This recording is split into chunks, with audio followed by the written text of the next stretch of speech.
I will call this meeting back to order, and the Pledge of Allegiance for tonight will be led by our Superintendent, Jorge Aguilar. Thank you. Ready? Salute.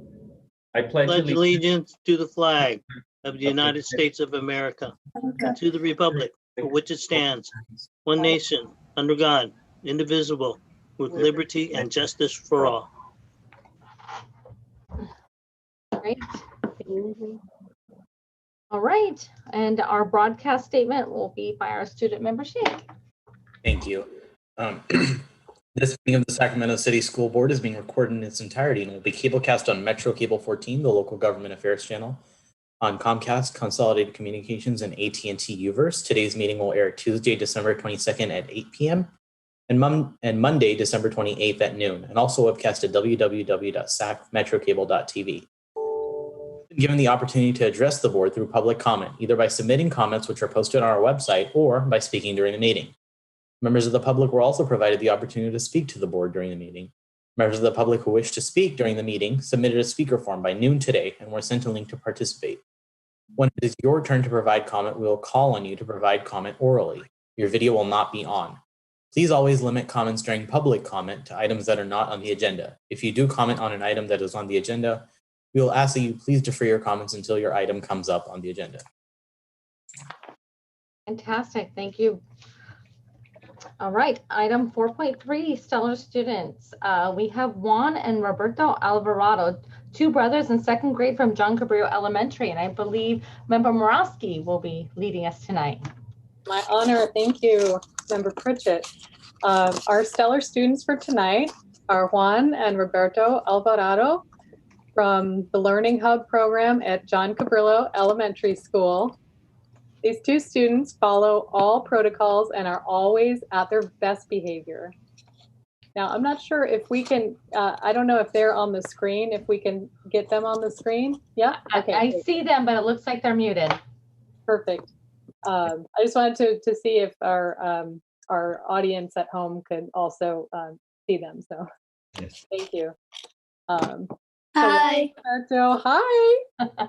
They make sure to get all their work done and are some of the leaders at John Cabrillo. They're even movie stars. They represented the school and the Learning Hub in a recently filmed media video. And how is that? Good. Yeah. The teacher reports they really do a good job completing work, and they seem to enjoy being in the Learning Hub and happy to be around other people. They're always prepared and smiling, well-mannered and respectful to their classmates and to the team leader, and they come in ready to learn and focus. Juan, Roberto, you guys rock. And thank you for being students. I want to ask you, how is the Learning Hub? Good. We made a gingerbread house today. What's that? You made a gingerbread house? Yeah, like today. Wow, that's awesome. awesome. You want to see it? We would love to. We would love to. Okay, we're going to get it. We're going to get it. And Member Borowski, while they do that, you may remember them, you mentioned this, but they will continue to appear on as many videos as we can. Here's my gingerbread house. Washing their hands. Wow. Oh, that looks awesome. What a great This is the bed. Uh-huh. This is the bed. You did a great job. And right here is the king. Oh. And these are mummies.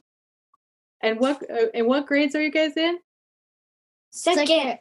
And look, and this is mine.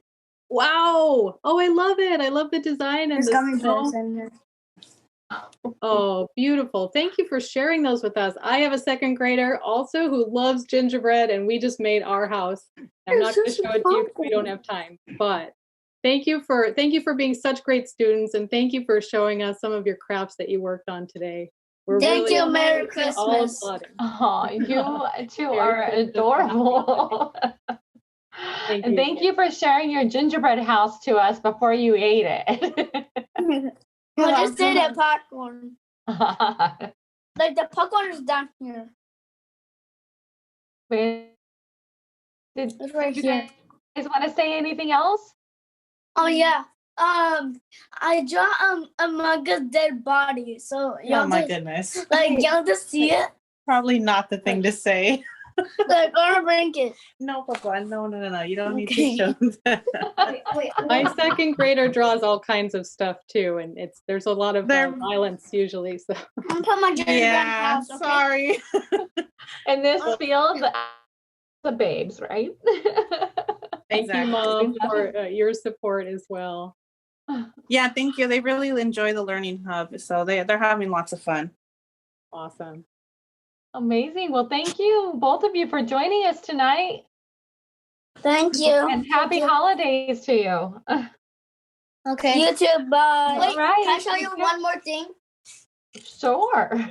This is the thing where we can just work this all the morning so we can know how many days until Christmas. And my rep. So it's 8 more days. Okay. That's Very cool. And you linked them all together, huh? it. Yeah. Very Bye. good. Bye. Take care. Well, they were quite adorable. All right. Item 5.0, announcement of action taken in closed session. None, Madam President Pro Tem. Perfect. Item 6.0, agenda adoption. Can I get a motion to approve? I move. The agenda. Thank you. I have a motion and a second. If you can raise your, we do not take roll call on this, right, Mr. Behrens? No, we don't. And student preferential vote? Aye. Perfect. And if you could just raise your hands of all in favor. Fantastic. Thank you so much. All right, item 7.0. Here we go. Item 7.1 is a ceremonial oath of office given to newly elected board members. And so we'll go one by one, and then after each one, we'll give the board member an opportunity for a minute or two to say a few brief comments. So first on the list is member Lavinia Grace Phillips. And you could tell us who will be swearing you in tonight. That would be great. My Uncle Joe Lynch is going to be swearing me in tonight. Very excited to have him do that. Yeah. Look at the smile. We have the same smile, Uncle Joe. Okay, all right. Yes, we do. I'm Well, serious yes. now. Yes, well, congratulations to all of you, and I will go ahead and begin so as not to belabor it. So here we go. I, Lavinia Grace Phillips, I, Lavinia Grace Phillips, do solemnly swear do solemnly swear or affirm or affirm that I will support and defend that I will support and defend the Constitution of the United States the Constitution of the United States and the Constitution of the State of California and the Constitution of the State of California against all enemies, foreign and domestic,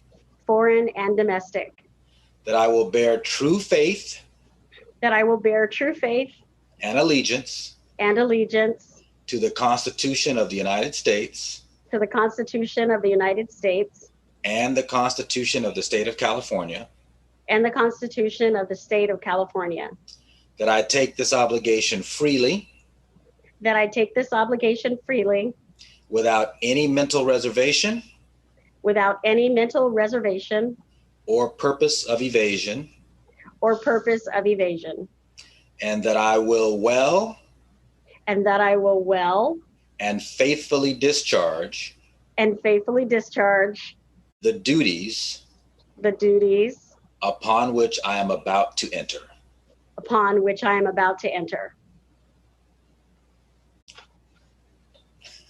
Thank you. Congratulations, Member Phillips. And I just want to say I'm so excited to be here. And like I said earlier, this is going to be a journey, and I'm excited to spend the next number of years with these wonderful group of people. So I am ready to go. Thank you. And thank you, Uncle Joe. Love you. Love you too.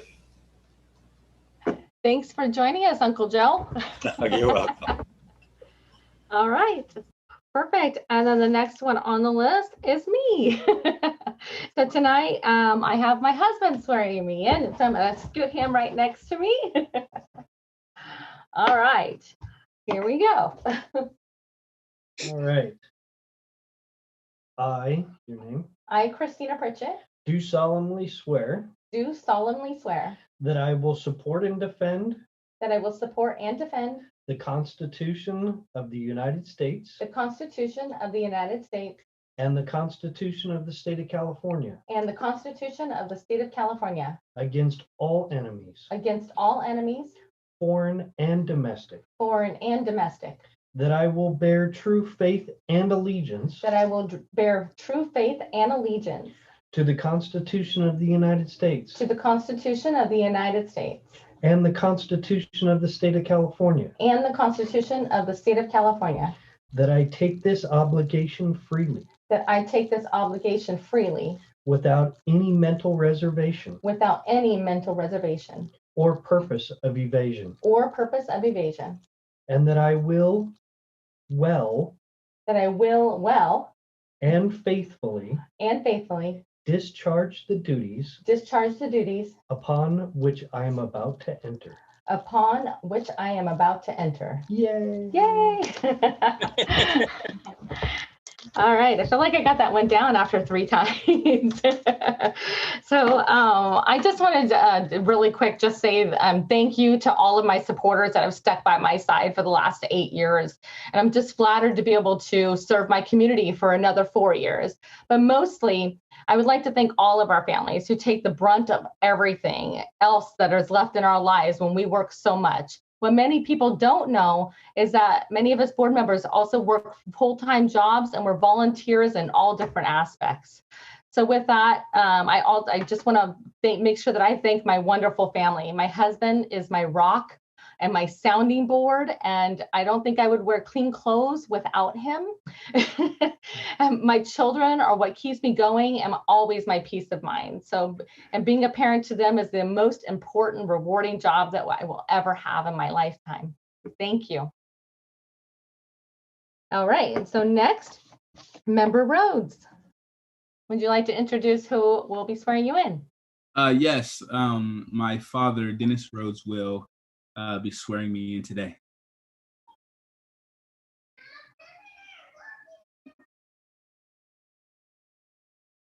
Mr. Flores, can you change the background so that we can see Member Rhodes, please?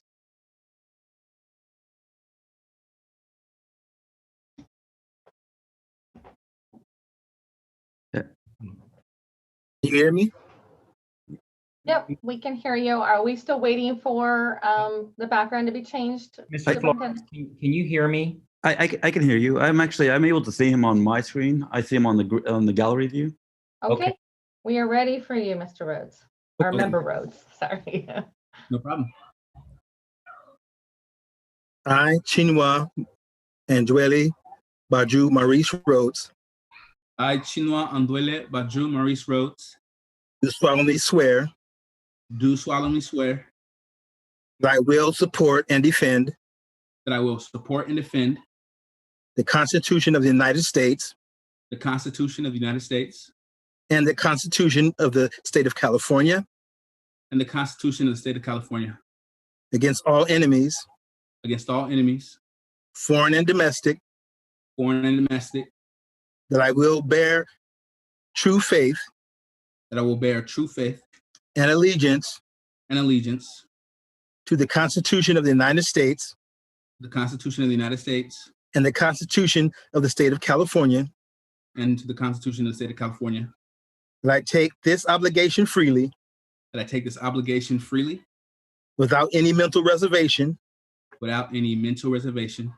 Or purpose of evasion. Or purpose of evasion. And that I will well. That I will well. And faithfully discharge. And faithfully discharge. The duties upon which I'm about to enter. The duties upon which I am about to enter. Congratulations. Congratulations, Member Rhodes. Yeah. Yeah, this is amazing. I want to first start off by thanking my father, always being there and for being a part of raising me. I don't think that I would be in this place currently without him. But I also like to say South Side pride, South Sacramento, man. I love you, South Sacramento. I have so many emotions when I think about what we have the opportunity to do collectively. And there's quite often a saying is like, never above you, never below you, but always by your side. And know that me in this seat as trustee, I will always be by your side. This campaign was community centered with our people at the forefront, and people-centered movement is what we continue to build. I don't have a lot of time. I would say more, but I want to give respect to the other people who are going in. But once again, thank you guys. We did this together, and let's keep on pushing and moving forward for change together. Thank you. Fantastic. All right. And now we have Member Villa. Hi, everyone. My husband, Cam, and my daughter, Poppy, will be swearing me in this evening. I, Jamie Villa. I, Jamie Villa. Do solemnly swear. Do solemnly swear. That I will support and defend. That I will support and defend. The Constitution of the United States. The Constitution of the United States. And the Constitution of the State of California. And the Constitution of the State of California. Against all enemies. Against all enemies. Foreign and domestic. That I will bear true faith. And allegiance to the Constitution of the United States. And allegiance to the Constitution of the United States. And the Constitution of the State of California. And the Constitution of the State of California. That I take this obligation freely. Without any mental reservation. Or purpose of evasion. And that I will well and faithfully. That I will well and faithfully. Discharge the duties upon. Discharge the duties upon. Which I am about to enter. Which I am about to enter. I just want to quickly say thank you to obviously these two for helping me throughout this whole journey, my family, my friends, and of course, all the community supporting me from District 4 and beyond. I'm really excited to start this journey with you all. So thank you very much. Fantastic. All right, that's great. And so, Superintendent, do we have any public comment on this agenda item? Vice President Pritchett, we do. We have 3 live comments and 3 written comments. Okay. And the first commenter is Brett Barley, and you will each have 2 minutes to speak. All right. Hi, this is Brett Barley. Are you able to hear me? Yes. Tremendous. Thanks. It's always hard to tell on these things. Good evening, board members and Superintendent Aguilar. My name is Brett Barley. I'm the superintendent of the California Montessori Project. We are a small public charter school within the district. We've been operating in the district for 20 years. On behalf of the entire California Montessori Project community, I'd like to extend a congratulations to our continuing board members, Pritchett, Morawski, and Garcia, and welcome our newly elected board members, Rhodes, Villa, and Grace Phillips. We're excited to continue to partner with the board and get to know the new board members better as we all work to serve Sacramento City Unified School District students to the best of our ability. This coming year will mark the 20th year CMP has served students in Sacramento City Unified School District. Over that 20-year time period, we've enjoyed a very positive working relationship with the board. Each month, for the new board members that may not be familiar with us, we strive to bring the board a Montessori Minute update that is a quick outline of key happenings at our small school. We'll also extend an annual invite to tour our facilities and see our Montessori education in action with our teachers and students.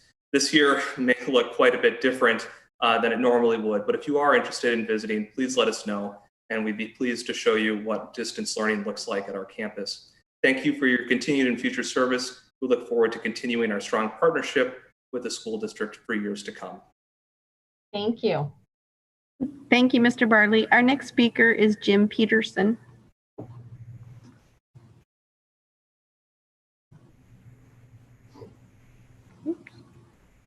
Good evening. Can you hear me? Yes. Good evening, members of the board, President Pro Tem Pritchett and Superintendent Aguilar. My name is Jim Peterson, and I'm the proud principal of Luther Burbank High School. On behalf of the 3500 Florin Road Titan family, it is my honor to officially congratulate Board Member Rhodes.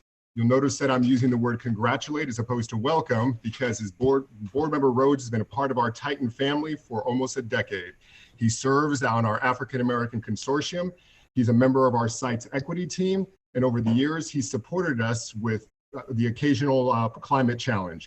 He's also served our students as a Boys and Girls Club director, and he's even volunteered his services over the years, DJing dances and other special events. Board Member Rhodes is a collaborative, passionate, solution-oriented, creative thinker who exudes a positive energy that you'll soon find that elevates everyone around him. And he's also an awesome DJ, by the way.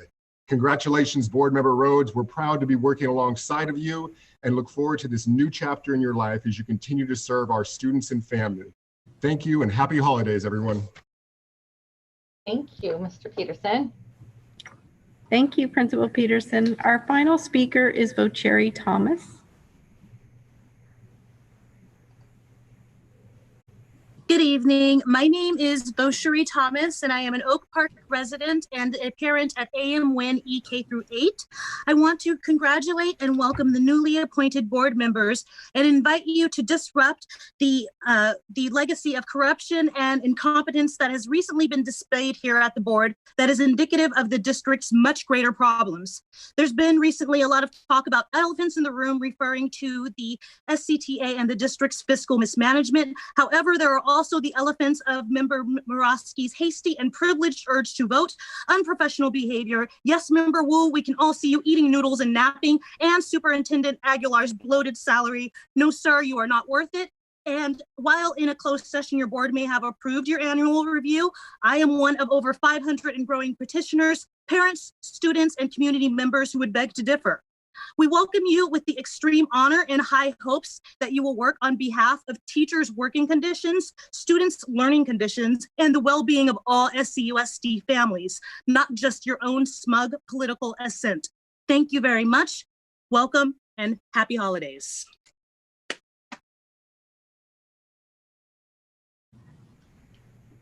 And do we have any more public comment? Yes, we have 2 written public comments. And the first one is from Eduardo De Leon and says, we, the Sac City Charter Collective, which includes Language Academy of Sacramento, Capital Collegiate Academy, Sol Arias College Preparatory, Ya Pemswab Academy, Gateway Community Charters, SAVA, PS7, Sacramento High School, Growth Public Schools, and Aspire Capitol Heights Academy, would like to congratulate our current board members, Christina Pritchett, Lisa Murawski, and Leticia Garcia, and our newly elected Sac City board members, Janua Rhodes, Jamie Villa, and Lavinia Gracie Phillips. Our staff, students, and families look forward to continuing to build positive relationships with each of you in the district. We look forward to inviting each of you to visit our school sites, meet our students, and learn more about the innovative and exploratory programs we offer as soon as possible. Our goal is to join you in providing equitable and innovative educational models to our Sac City student population and community.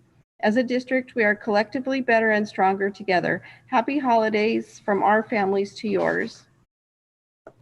And the final public comment is from Sydney Johori and says, welcome newly elected trustees.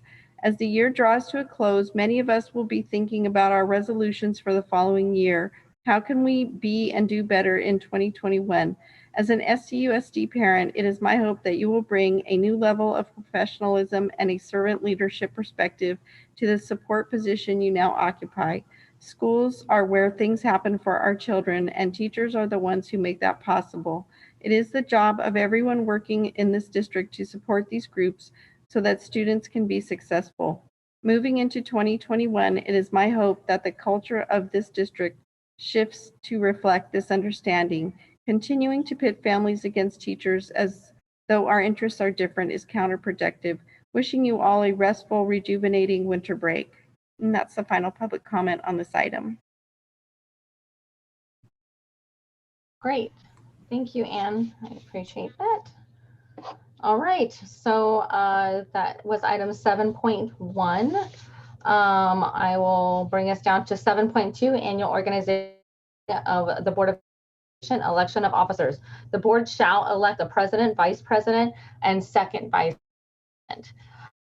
Nominations are open, and I'd like to slate as we have done in the past. For president, I nominate myself, Christina Pritchett. For first vice president, member Morawski, and for second vice president, member Wu. This will be a roll call vote.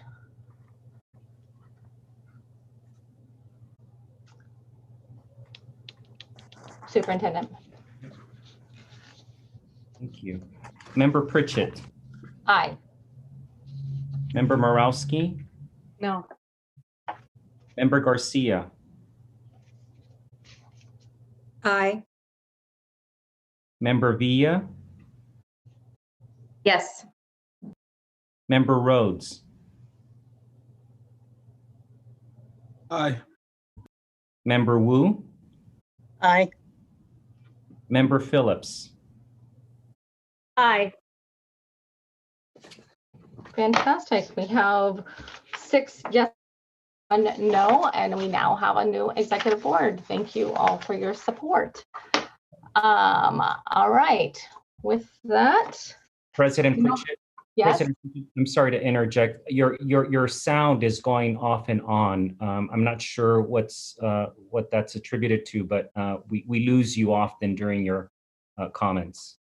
Okay, I will adjust my camera. It's from my camera, so please just let me know if that continues to happen. Thank you for letting me know. All right. Did we have any public comment? Sorry, before we move on, did we have any public comment on 7.2? No public comment on this item.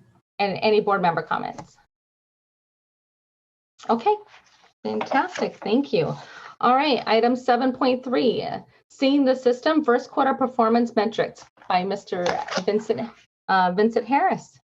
And President Pritchett, before we start, I just want to before we start on this, just make a couple of comments both to our board members, our new board members, as well as our community members.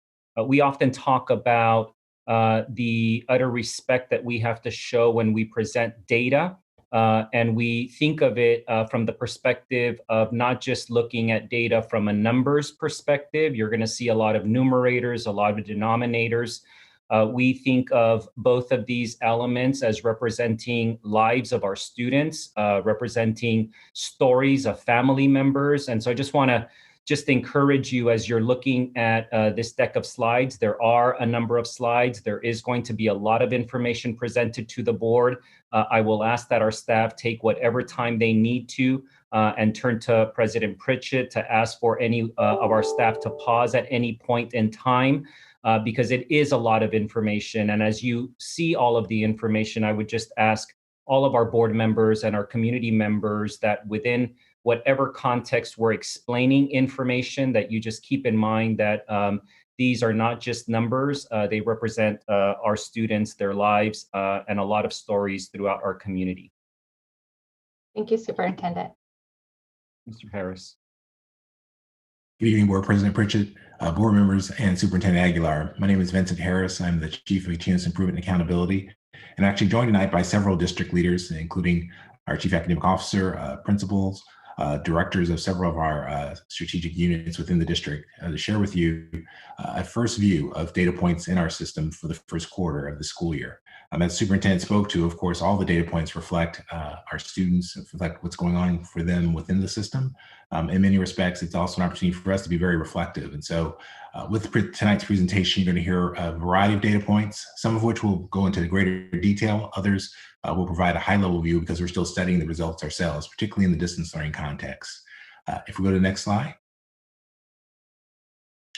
And so in terms of tonight's presentation, we've got the data points segmented into 2 major categories: academic outcomes and then student engagement outcomes. And then we'll talk briefly at the end about some of our human capital metrics as well.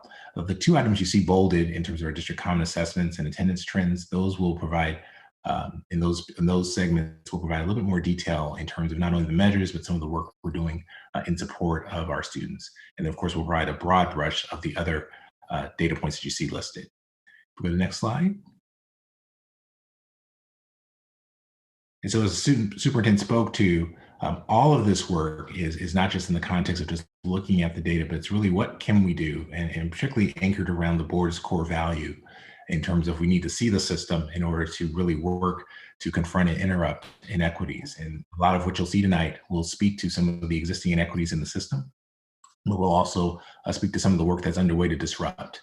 And all of that is with the goal and objective of really fulfilling the promise of the guiding principle, which really speaks to all students having an equal opportunity to graduate with the greatest number of post-secondary choices from the widest array of options. If we go to the next slide, please. And so as we, pierce all of what you're going to see tonight, there are a combination of bright spots and of course, several opportunities. And we spoke at the last board meeting about the work underway in supporting our trend with graduation A through G completion. This fall, we launched our student school climate survey for the first time.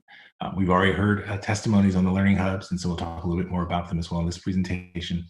And then, of course, we've had the district common assessments. And so while that's also a bright spot and an opportunity, certainly where we have data, it's allowed us to support student learning. And then finally, as we think about our students, particularly in the climate of the pandemic, you'll see reports from staff in terms of the supports we're directly providing students as they manage their own situations and as families manage their situations as well. In terms of the opportunities, there is still significant student disproportionality across multiple measures. And every measure, we won't necessarily talk about the disproportionality that's present simply for the sake of time, but this is a mission critical item for us as a staff to deal with and try to reconcile, because disproportionality does exist in significant ways in some of the measurements. As you'll hear about the district common assessments, there is uneven participation. And so we'll talk a little bit about that. And ultimately, the context of how we look at the system has changed in this distance learning season. And so we've constantly been rethinking what do we measure, how do we measure it, and think about other measures that are beyond the traditional brick and mortar measures that we traditionally have used in the past. And of course, we have our ongoing fiscal challenges, which impact our overall capacity.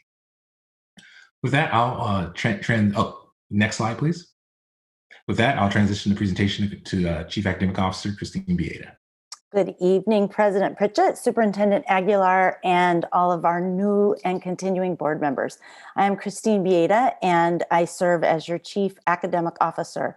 As we work tonight to see the system, to truly see our entire system, we must have data from common assessments. As you know, we cannot improve what we cannot measure. So from our boardroom to every living room across our great district, we must be able to provide accurate data on student growth and on student performance. And this is not just something that we know that we need in service to our students in Sacramento City Unified. Our state frameworks for ELD, mathematics, and English language arts all call for the need for comprehensive assessments and progress monitoring. We must also, based on child find each and every student in our system who has a disability and get prepared to be able to accurately serve their needs. We must have assessments that help us understand a student's response as we begin to provide them the interventions that are targeted to their needs and be able to find students who have additional needs.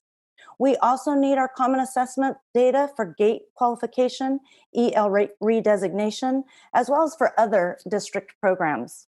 And as you know, a multi-tiered system of supports, MTSS, is the foundation of health in a district. It's dependent on assessments. For our teachers to have the tools that they need to find what is working for our students, they have to have this common data that they can analyze together to find and share the best practices that are working for our students, the very students that we serve. This cannot happen without common assessments. We must have a system that provides our board, our sites, our parents, and our students with actionable data to ensure that the instructional and consequential learning improvements that our students deserve. With us tonight to provide a practitioner's boots on the ground perspective is our esteemed principal, Erin Hansen, who serves on our assessment committee, our MTSS design team, and is an MTSS Cohort 1 principal at our Caleb Greenwood Elementary School. Good evening, Principal Hansen. Good evening. Thank you, Ms. Bieda, and good evening, board members and Superintendent Aguilar. When we returned to school in the fall after connecting with our students to ensure their well-being and their access to working technology for distance learning, our biggest concern was identifying the learning needs of each and every one of our students. Essential standards, universal design, technology, lesson plans, engagement strategies, and minutes allocated to small group instruction are only effective when we actually know what our students need. And we only find out what they need through meaningful, reliable assessments.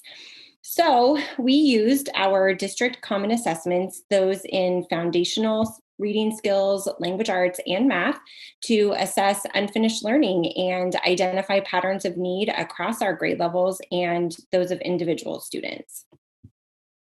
Armed with the information gathered through these assessments, we were able to collaboratively analyze student need, ask and answer questions about unfinished learning and on which standards we needed to focus, both whole class and individually. Assessment data and the collaborative time we devote to analyzing it and planning instruction allow us to maximize the limited time we have with our students, always, but now more than ever. Through universal design, differentiated instruction, and small group instruction, we have utilized the data acquired through common assessments to design learning engagements that address the specific needs of our students. We are now in the process of administering our second round of common assessments. These ongoing assessments allow us to figure out now what's working for our students so far this year, and to use that learning and our tenets of improvement science to scale those strategies to larger groups of students, to identify gaps in student learning and gaps in our instruction to make adjustments to our strategies to better meet the needs of our students. I talk with my teachers all the time about the difference between teaching and learning. They are not the same function. Essential standards and curriculum tell us what to teach, but they don't tell us what our students need to learn and if they are learning it. So assessments such as these allow us to measure student learning, have a common language to talk about student achievement and improvement, ensure we are providing equitable access and opportunities to all of our students, and provide our students with the free and appropriate education to which they are entitled. And with that, I will hand it over to our Assistant Superintendent of Curriculum and Instruction, Matt Turkey, to give you some more details about our common assessments. Thank you very much, Principal Hanson. If we could, thank you very much. So good evening, Board President Pritchett, Superintendent, and members of the board. My name is Matt Turkey, Assistant Superintendent of Curriculum and Instruction.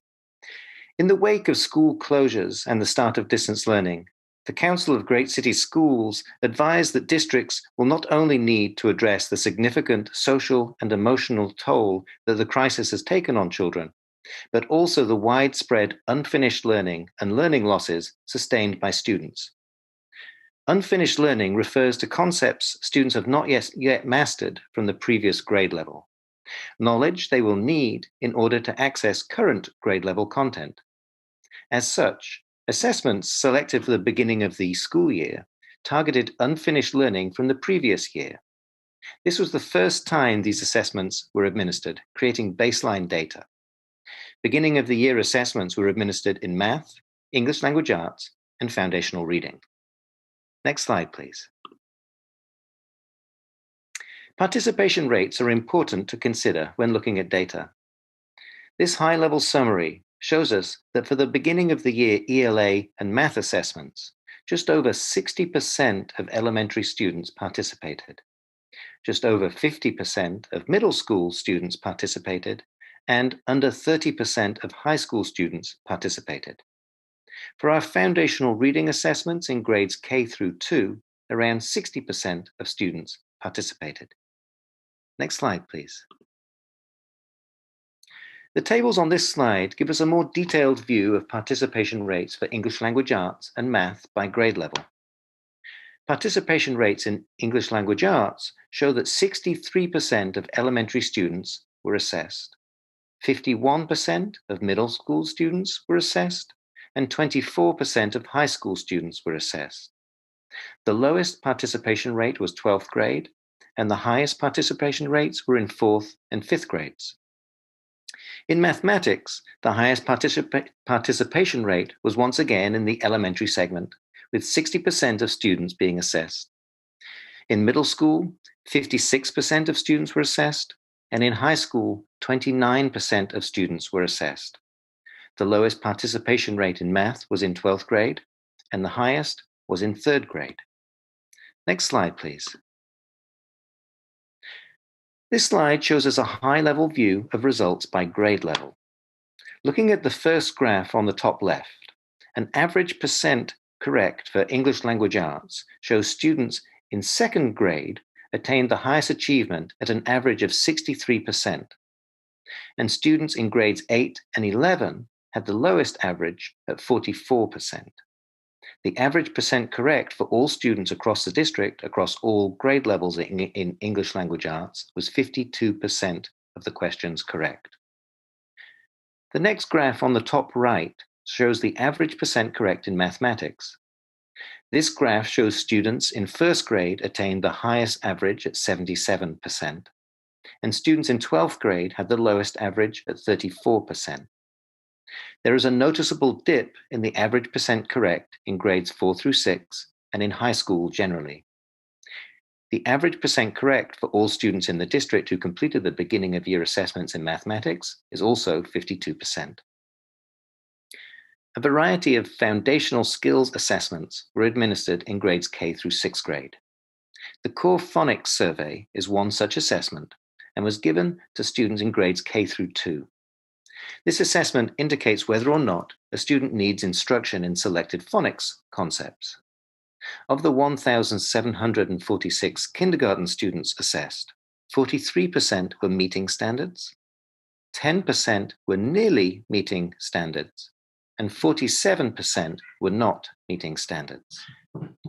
Of the 1,676 first grade students assessed, 33% were meeting standards, 18% were nearly meeting standards, and 49% were not meeting standards. Finally, of the 1,859 second grade students assessed, only 11% were meeting standards, 15% were nearly meeting standards, and 74% were not meeting standards. Next slide, please. Making the data actionable and meaningful for teachers at the school level is of utmost importance and ultimately what these assessments should be used for. School sites have received district-wide guidance and ongoing support focused on administering assessments and running reports to display data in ways which help inform instruction. Teacher assessment guides have been updated and shared for the current school year. These guides are the go-to resource for testing administration and gathering data from Illuminate, our data management system. Before the start of school, all site administrators and teachers engaged in an assessment rollout training. In early October, site administrators engaged in an Illuminate reports training focused on running reports to drive instruction. School site principals have in turn engaged their teachers in this same training. Screenshots from one of the data reports site administrators and teachers have been trained to use are shown on this slide. This report can show data for each grade level at the district, school, and classroom level. For example, at the classroom level, this particular report can help teachers answer the following questions. How did my class do overall? How did individual students do? What are the standards my students are strongest at? And what are the standards my students are weakest at? What questions did my students get mostly wrong? And how did different student groups perform? Teachers use this data to identify what to focus on during Tier 1 instruction for all students, and how to group students for targeted instruction to accelerate unfinished learning or to challenge advanced learners. Thank you, and I will now hand over to Vincent Harris for the next slide. So we talk about ways in which we see student academic performance. Of course, the most traditional model is through letter grades. And so this provides a comparison between quarter one percentage of Ds and Fs last year versus this year. And certainly in the context of our national look at this type of information, there has been seen from an LA, Los Angeles Unified School District, all the way across country to a Fairfax County School District in Virginia, there's this increase in letter grades, D's and F's percentage. And our data points are comparable in that regard. And the biggest bubble is at grades 8th and 9th. However, this is something we're still studying because as we look across the secondary grades in terms of this performance, we were struck by the decline actually in grades 11 and 12 and still need to do a little bit more digging to understand that variation. But of course, in the context of this work, we do see the increase year over year. It is something that we're obviously focused on to mitigate going forward. And definitely here too, just in the interest of slides, we're not showing all of the disproportionality, but this is another place in which we still do see the traditional students that we might think of in terms of demonstrating disproportionate results. With that, I'll turn it over to our Director of Guidance and Counseling, Christina Espinosa. And next slide, please. Good evening, everyone, and welcome new board members. My name is Christina Espinosa. I'm the Director for Guidance and Counseling, and today I will be sharing with you some of our data related to graduation. So on this slide here, you'll see our four-year cohort graduation and our A through G completion rate. So you'll see going back to 2016-17 where we had for graduation an 81.9%, and these are our official data now. And we ended the year with 86.8%. In terms of A through G, which are the minimum requirements for students to complete in order to attend a four-year college or university, we started in 16-17 with the 44.5% completion rate, and we ended the year with the 53.7% A through G rate for the 19-20 academic year. So again, the embargo data was released last week, and these are now the official numbers. Next slide, please. And as Mr. Harris mentioned, we do see in terms of graduation that we had a decline in our graduation rate in terms of our EL subgroups, and we did start pulling for our foster and homeless youth, but we did see some increases, at least for foster youth, but we saw a decrease for homeless youth. So we've been working over this last year and continue to work this year with our Student Support Services Department to collaborate and continue to support those particular subgroups of students. We did see an increase among our African American students in graduation, but again, we still have work to do in other areas. Next slide, please. Thank you, Christina. Hi, my name is Jennifer Kretschmann, and I am the Director of MTSS, and I also oversee the Be Here Attendance and Engagement Grant. So this first slide is just an introductory slide, and it's really to define what attendance is in distance learning. In the past, attendance is when a student shows up, if they're present or absent, but now it looks very different. So a student can meet the criteria for participating if they show up to a Zoom session, and this can be for the whole class Zoom, it can be for a one-on-one office hours, or it can be for small group instruction, and that's our highest level of engagement. Or they can complete a regular assignment, so this can be a survey, an essay, a report, anything that they turn in, a completion of an assessment or a test. So say they don't show up to Zoom, but they do complete an assignment, they can still get credit for participating.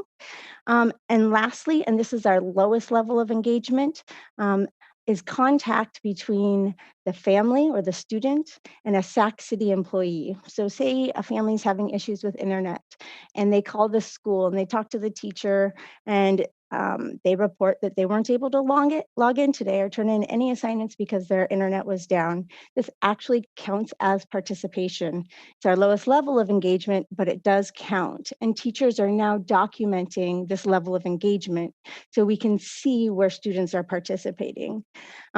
This definition was defined by CDE, and it's actually in SB 98. So this didn't come from us as a district. It is the standard across the state. And this next little piece is the data that we're looking at. So as usual, we're looking at that attendance rate, which is how many students are showing up. the percentage of students that show up over the percentage of students enrolled. Then we're also looking at chronic absence, which has been our big buzzword around for the past few years. And this is what we're trying to reduce because research shows that kids that are chronically absent have a higher risk of dropping out and not completing school. So that chronic absence rate for a student is when a student misses 2 or more days a month or 10% of their enrolled school days. For a school, we're looking at the number of students who are chronically absent. That's their chronic absence rate. And then this new number is, again, another number that CDE came up with, and that's our significantly disengaged rate. We named it that, but in SB 98, it defines it as missing 3 of 5 school days in a week or missing 60% of their enrolled school days. So in the next slides, you'll see some data that is addressing these points. Okay. So this data is really just a point in time. This is pulled on November 16th for data from the beginning of the school year through November 9th. That top row reflects the average attendance rate, chronic absence rate, and significantly disengaged rate for the district as a whole. And as you move down, this is different student groups by ethnicity. So as you can see, our African American and Black students are disproportionately represented in all 3 areas. They have the lowest average attendance rate, the highest chronic absence rate, and the highest significantly disengaged rate. So we need to do something to address this. Next. This is the same data points, but we're looking at different student groups. So these are our English learners, our students with disabilities, our socioeconomically disadvantaged, our foster youth, and our homeless youth. As you might imagine, and as can be expected in distance learning, it's really difficult for our homeless students to engage.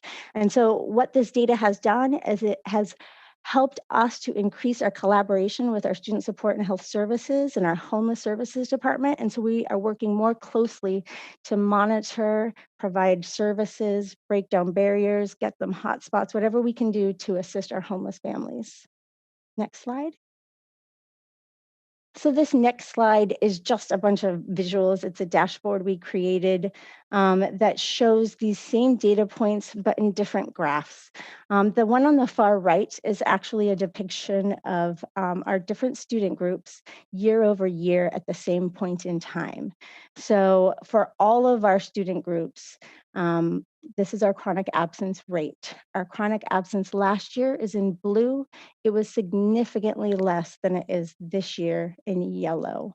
So this year, despite all those ways to get credit for participating, our students are not showing up at the same rate as they have been in the past. This middle group shows our, this middle graph shows our significantly disengaged students.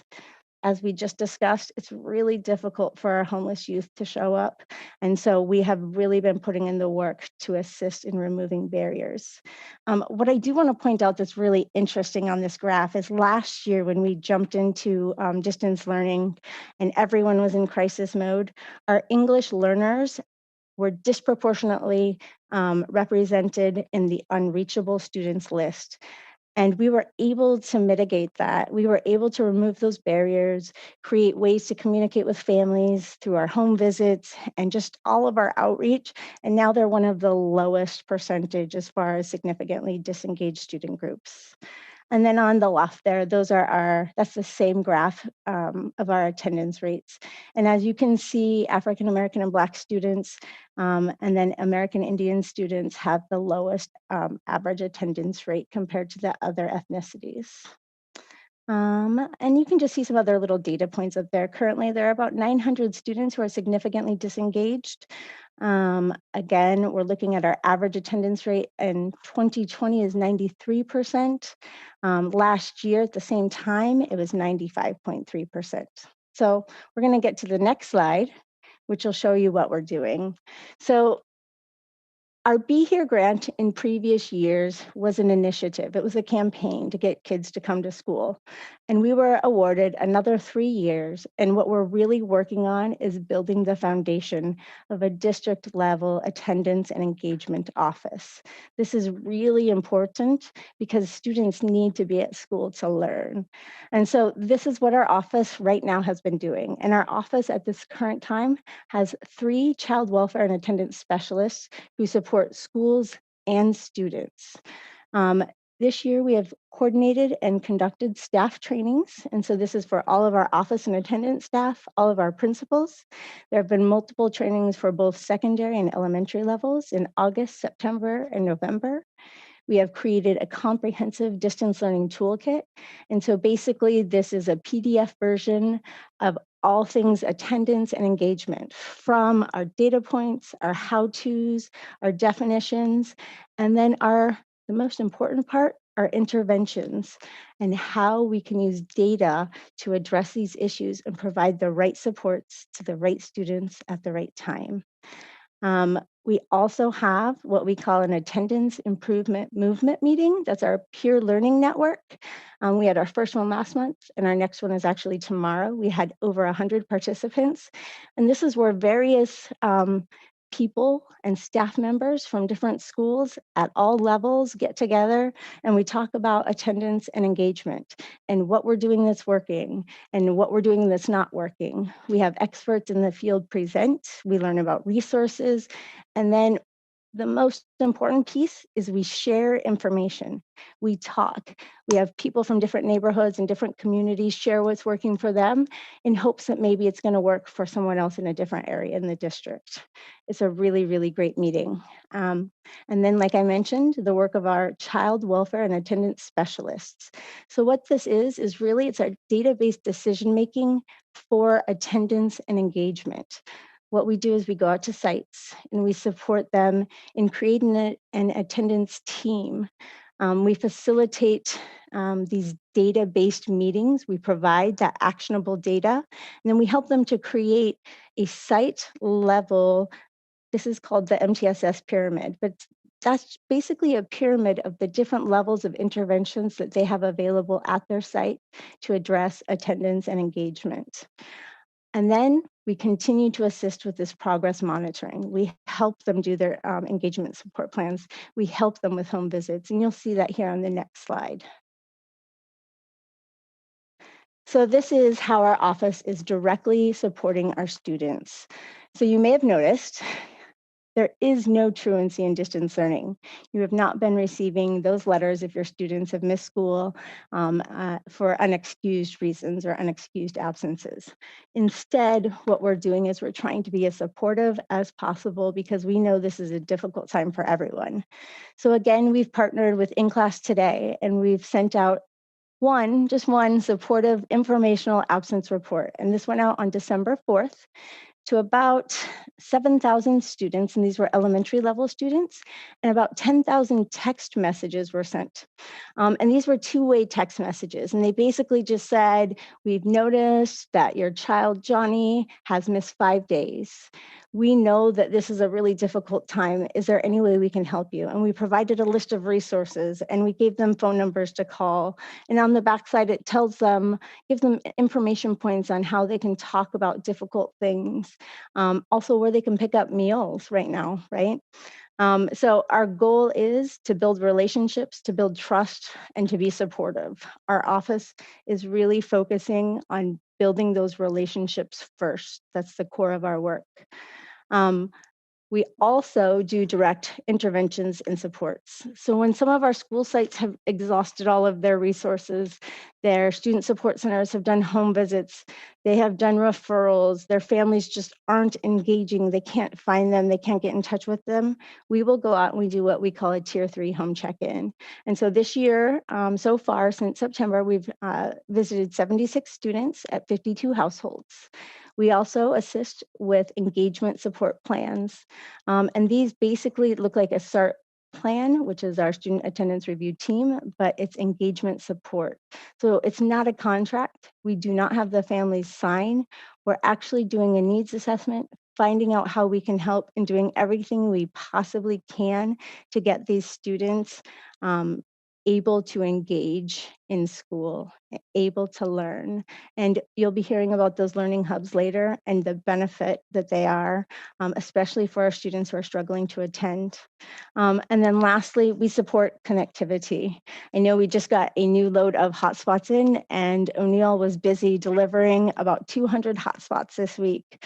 So far, prior to those 200, we had given out 1,096 hotspots, 89 to staff, 1,007 to students. We had provided 301 Wi-Fi codes, and that's for our Kids Connect program. And that's just since September, and that's the district office only. So more of those codes are being given out at the school sites. And then to date, we've given out 29,205 Chromebooks. We really can be at that 1-to-1 ratio for devices. Our whole goal is to get students connected. And then these are just some pictures when we do our home visits or when we deliver our devices. Like, our families are so excited to see someone and connect because they really miss that school experience. And so we were able to get a couple pictures with permission, and these are our kiddos. So thank you so much. And next slide. Good evening. My name is Victoria Flores. I serve as the Director of Student Support and Health Services. And we're here tonight to help you sort of see the rest of that system that Jennifer was speaking about that supports our students and our families. So this is data from our Q1 data report going from August all the way to the end of November. And this slide represents a really small but mighty team of caring, dedicated professional staff. We're talking nurses and LVNs, social workers, mental health clinicians, youth advocates, clerks. It takes a whole entire village, and every single one of us on a school campus and a district office really need to lean in to support our families. And before I dive into the data, I really wanted to take a moment to honor and highlight the numerous community partners and leaders that partner with us in support of our community. We could not do this work without them, and you'll hear and you'll see how they show up in this work. And so we're just really grateful for them, from the city to county partners, our expanded learning, healthcare providers, university level interns, food banks, our nonprofit organizations, our donors, just really create this beautiful system of support for our communities. So on the left here, I'll talk a little bit about our student support services, and these are just some snapshots. This represents our 29 school-based student support centers, our district-wide Connect Center, our foster youth services, and including our TUPE, our tobacco use prevention education program, as well as our homeless services. And so you can see that we've served nearly 11,000 students to date. And this is using our early warning system, the early identification and intervention system to identify students, as well as referrals from pretty much any source.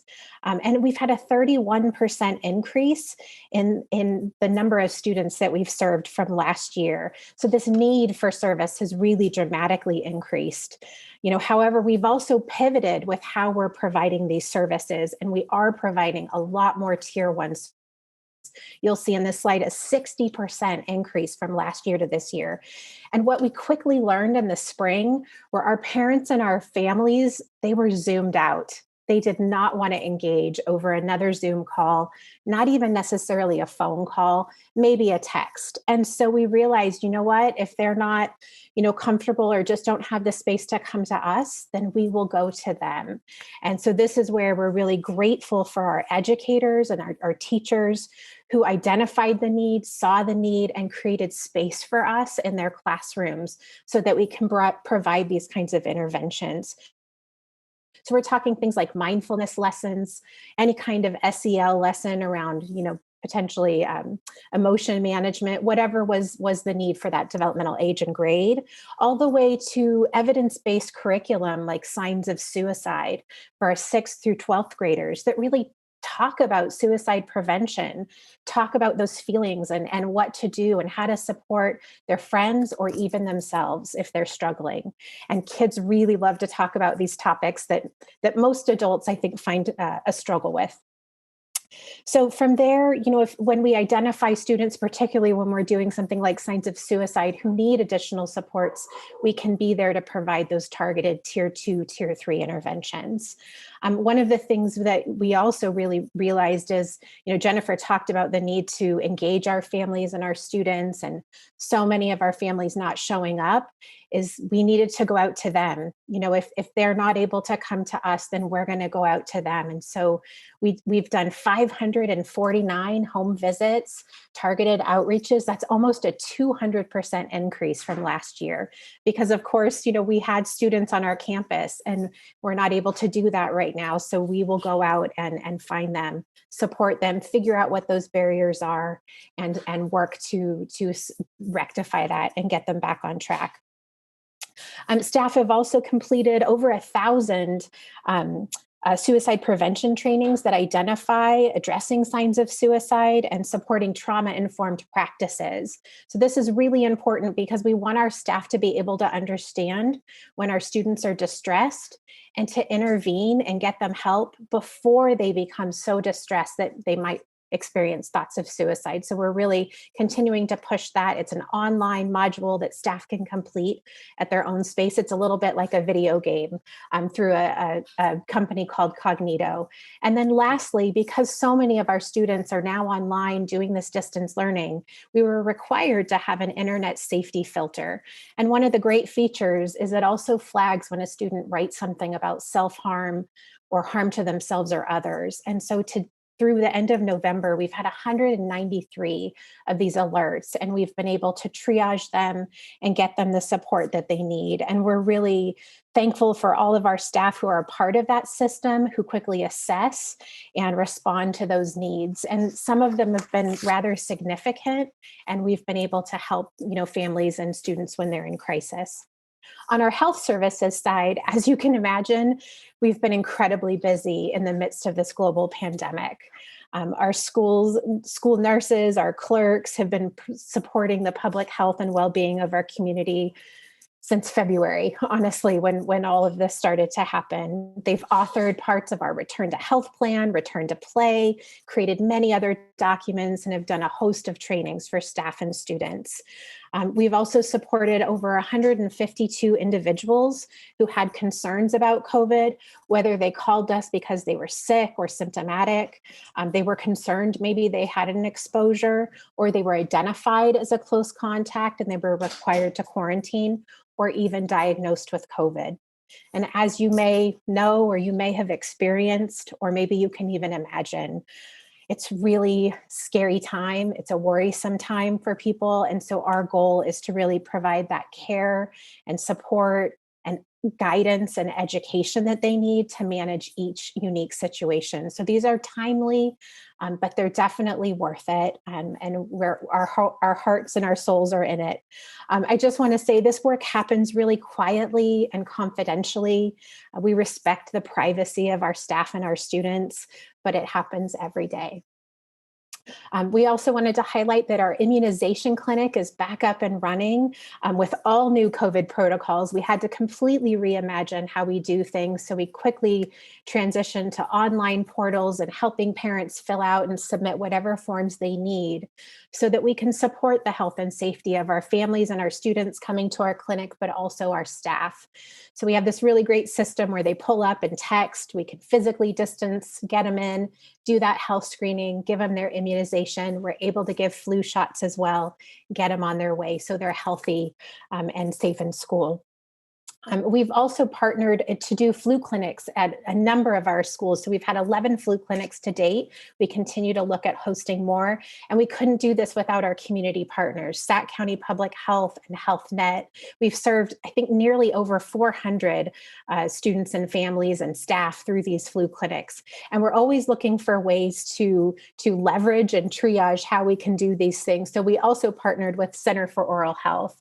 And you can see a picture here on the bottom of some of the swag that the Center for Oral Health provides to our students and families. But they do oral screenings, they do fluoride varnishes, and then they help our families link to those oral health or dental offices. We know oral health is a really significant unmet need and actually a really big contributor to chronic absence.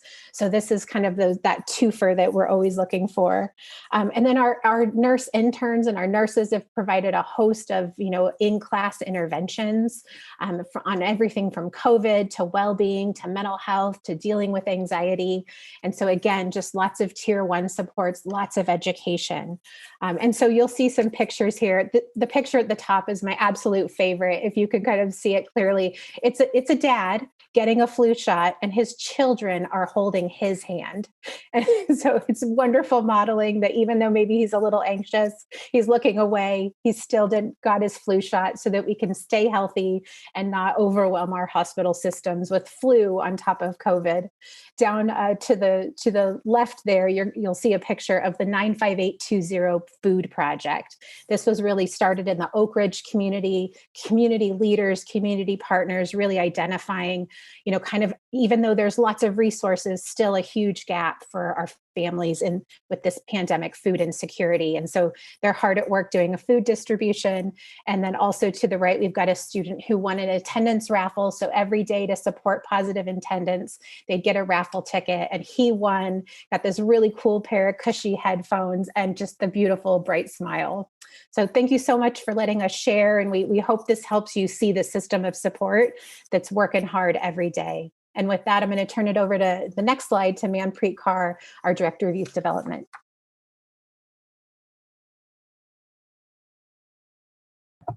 Respected board members and dear Superintendent, I'm Manpreet Kaur, Director of Youth Development. So when we started our learning hubs, and the objective of the learning hubs was to serve our most vulnerable youth, such as foster youth, students experiencing homelessness, our English learners, students who were not engaged in distance learning. So currently we are running 7 learning hubs, and out of those 7, 6 started on October 8 and 1 started on October 29. We have 1 middle school currently running a learning hub, 1 K-8 and 5 are elementary. So our preliminary evaluations show 9% decrease in chronic absenteeism. As I mentioned, we started these learning hubs to engage students. So we are happy to see those results that students, we saw a decrease in chronic absenteeism. They are now less absent. We saw, on the contrary, we saw 1.7 percentage point increase in their average daily attendance. So they are attending more. Fewer students are disengaged as compared to disengagement rate for students who are not enrolled. Earlier, my colleagues Jennifer and Victoria mentioned how students are not engaged in distance learning. So we see that less students are disengaged who are attending learning hubs. Currently, we are running a student and principal surveys. And in future, we will share that student and principal survey data with the board. On January 7, when we come back in 2021, we will start 5 new hubs. And this will be our first time when we will have a high school and another middle school, and then K-8 and elementary side. Our current learning hubs, we have 40 students in each hub, but from January, when we are back, we will have 48 students. So we are increasing the number. Our learning hubs are running so smoothly that we are very excited to increase the number in each classroom, in each cohort. Next slide, please. So in these pictures, you see students sitting in desks, all 6 feet apart. You see them sitting under the trees during their recess break time and having some fun. You see students lining up on the blacktop and wearing their masks perfectly. And then you see students engaged in distance learning while community partner staff is helping them. And I also want to recognize our 5 community partners who are helping us in these running these learning hubs, because when we ask them for this work, they wholeheartedly agree. And they are doing such a fantastic job that since October 8, our learning hubs are running safely. We have not seen any spread, knock on wood, and we are very excited to bring more in January. With that, I will hand over to my colleague, Myceli. Thank you. Thank you, Manpreet. Good evening. This is a long presentation, so I will be brief. Welcome to our new board members. Again, my name is Myceli, and I oversee social emotional learning in Sac City. In October, we administered our first fall school climate survey for 3rd through 12th grade students to get a pulse check for how our students are experiencing social emotional learning, sense of safety, and connectedness. As you can see, we had a participation rate of 46%. Our 7th graders did, however, have the highest participation rate at 64%. There was a 71% positive responses for both safety and school connectedness. The disaggregate data reinforces an equity gap in social emotional connections and positive experiences across grade levels, race, ethnicity, and student groups, and serves as a reminder that we have a lot more work to do. Some of our takeaways, which we will use to continue to support our schools, are the necessity of attending to the equity gap in relationship and community building, especially for our most vulnerable student groups, as you can see here.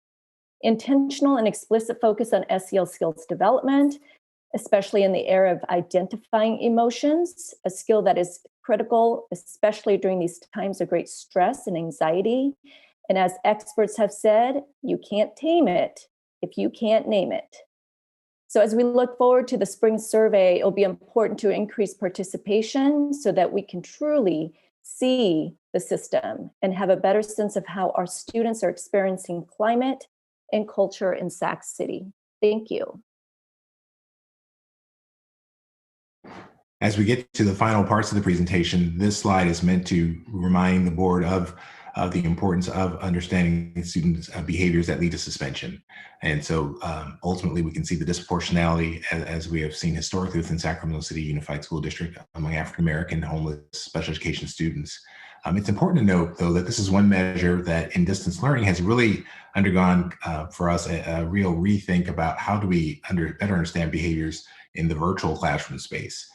To note, year to date, we've only had 4 suspensions. And so for us, it's given us pause to rethink other ways that we might look at student behavior, at least while we're in the distance learning mode. But equally important, as we know that there's been an update to the capital suspension report, also rethinking how do we get after issues of climate, really tying back to Mrs. Lee's presentation about how do we address the notion of all students feeling comfortable and decrease overall a climate of suspension.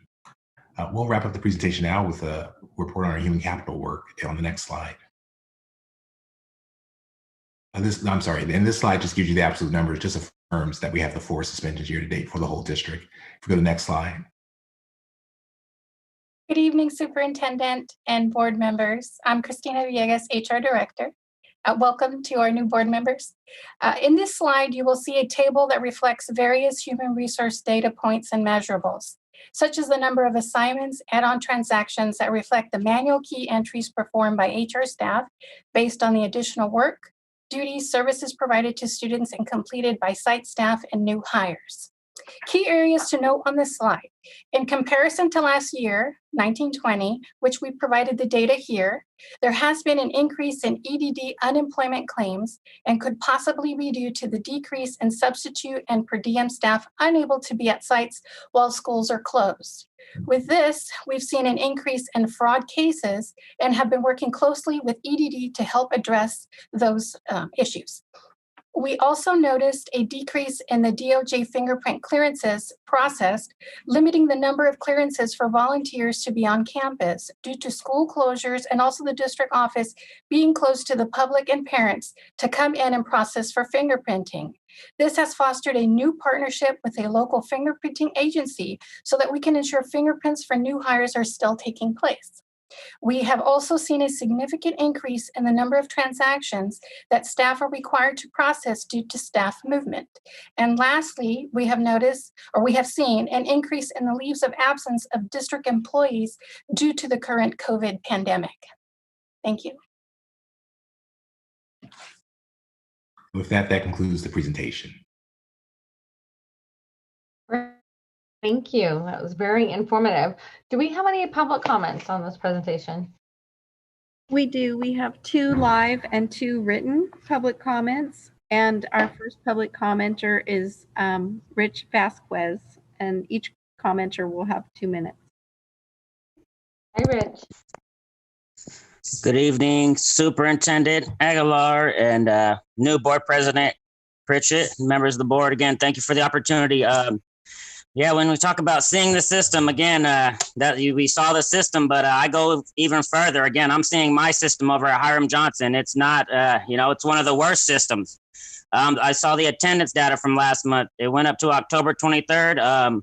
We had 84% attendance rate. So the district average is 91%. Okay, so what are we going to do about it? So that leads into the percentage of students with the DRF. It's 67% at Hiram Johnson. So the next closest in the district is 53%. How are we going to fix this? What are we going to do? It's right in our face that our kids are going to be failing. We're already getting behind. Our kids coming into, these underfunded schools, we're already behind. How are we going to fix this? Again, 20 to 30% of the high schools are assessments. How are we going to find out? How are we going to identify this stuff if we're not having assessments for the kids? Again, so we go down to the school site council, our SIPSs, right? We're not even implementing our SIPSs correctly, where you're telling us to go here and tell us what you need. And so again, last year we have teacher vacancies. My kid lived it. This year, I know we have 2 more. Are we fixing the system? Again, there's a lot of good efforts over at Johnson. We're working hard, but again, the system is stacked against us. We need manpower. We need more people. We need more funding. At the school site council, you're telling us we're going to lose our resource EL resource coordinator. We're going to lose campus monitors. We're going to lose social worker, social economically disadvantaged. That's what our site is. We're damaged. Please, I'm going to keep bringing this to your face. Show me you guys care about the most needed help students. I still got 2 years left. I'm going to keep bringing it. Please help us. Thank you. Thank you, Mr. Vasquez. Thank you, Mr. Vasquez. Our next speaker is Sarah Williams Kingsley.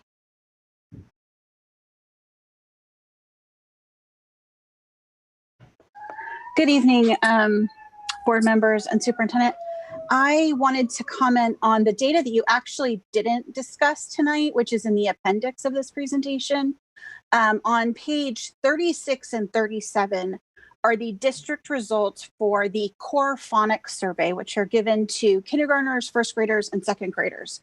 I saw preliminary data from last year in January when I participated in the a literacy task force that was looking at the district's literacy instruction, which was not good.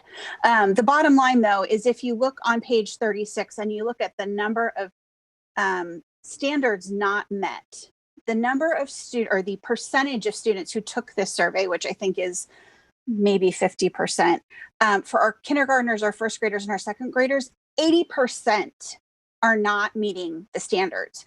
That's awful. It's disgusting. Like, we are not teaching our children to read. And then we wonder, many board members do wonder, why are our third graders performing so poorly on the state standardized test that begins in third grade? It's because in kindergarten and first and second grade, we haven't taught them to read. And we've known that this survey was being given to students as early as September of 2019. And I know that I individually pressured many members of the district staff to bring this data to the public to share. I mean, this is representative of the data I initially saw or suspected a year ago. And it took all that time to come to the public and say, hey, we're not teaching our kids to read.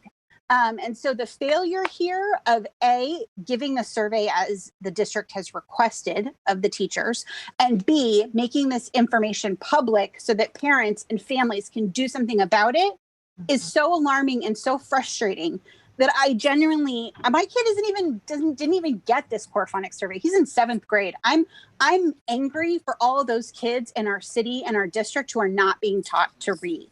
And what are you going to do about it? And it isn't about third grade. It's about kindergarten and first grade and second grade. Fix it. Your time has expired. Thank you for your comments. Thank you. Thank you, Ms. Williams Kingsley. Our first written comment is from Allison French-Tubo, and she says, as a parent, I did not start out knowing the purpose of benchmark monitoring, but over time I have learned that it is a tool to let teachers see what knowledge and skills students have coming into a classroom or subject. Benchmark assessments are needed so that lessons can be based on what students need to learn. Without that basis, students may be struggling because the lessons require skills or knowledge they don't yet have, or students may be bored and disconnected because the lessons are repeating what they already know. It's really disappointing and concerning to see that less than half of our students were assessed in this way last year, and how even fewer were assessed twice so that their progress could be measured. Hopefully this year more teachers are using assessments, especially since in DL there is less opportunity for teachers to see how students are responding to lessons.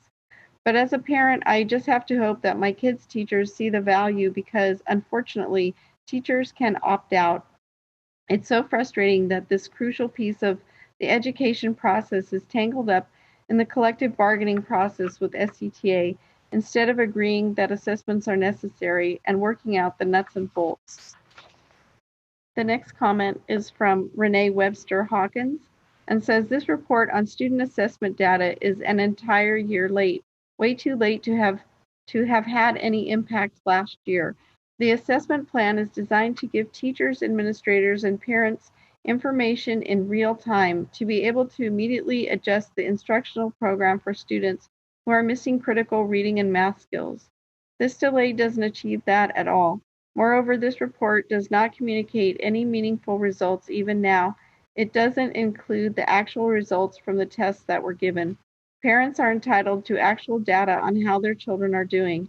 57% of our students did not receive any of the district common assessments last year. Of those who received at least one assessment, only 9% got two, so that their actual progress could be monitored. The participation rate is simply unacceptable.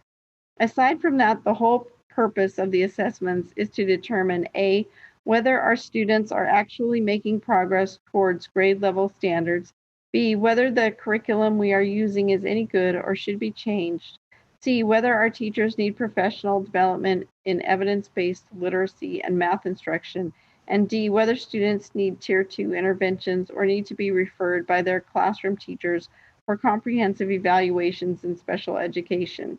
This presentation doesn't answer any of these questions. Why did it take more than a year from the first district common assessments were performed to report on them at all? And when we did receive the presentation, why was there no sophisticated presentation of results?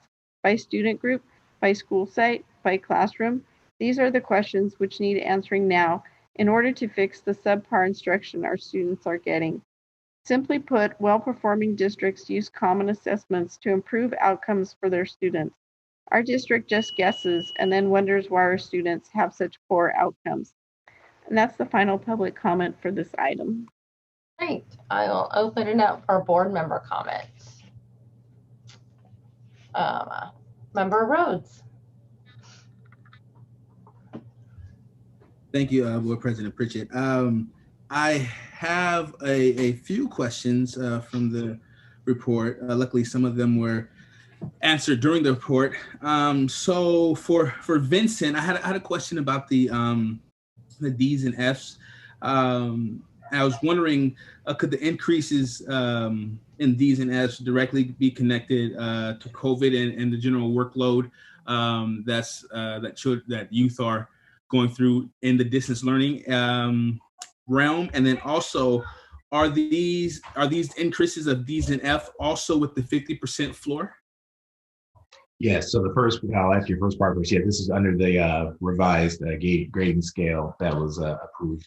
Certainly, to your question, Board Member Rhodes, that would be part of what we'd have to dig a little deeper on, is to get to the root cause. And certainly nationally, there's research that would suggest your point is well taken, but we haven't necessarily had empathy interviews with all of our students to really, I'll say, have a valid way of saying within Sac City it applies directly, but that certainly makes a lot of sense given the nature of the pandemic, given other data points we have in terms of what our families are speaking to, just challenges they're facing. So I would say, anecdotally, your point definitely makes sense, but we haven't done necessarily a research report to confirm that.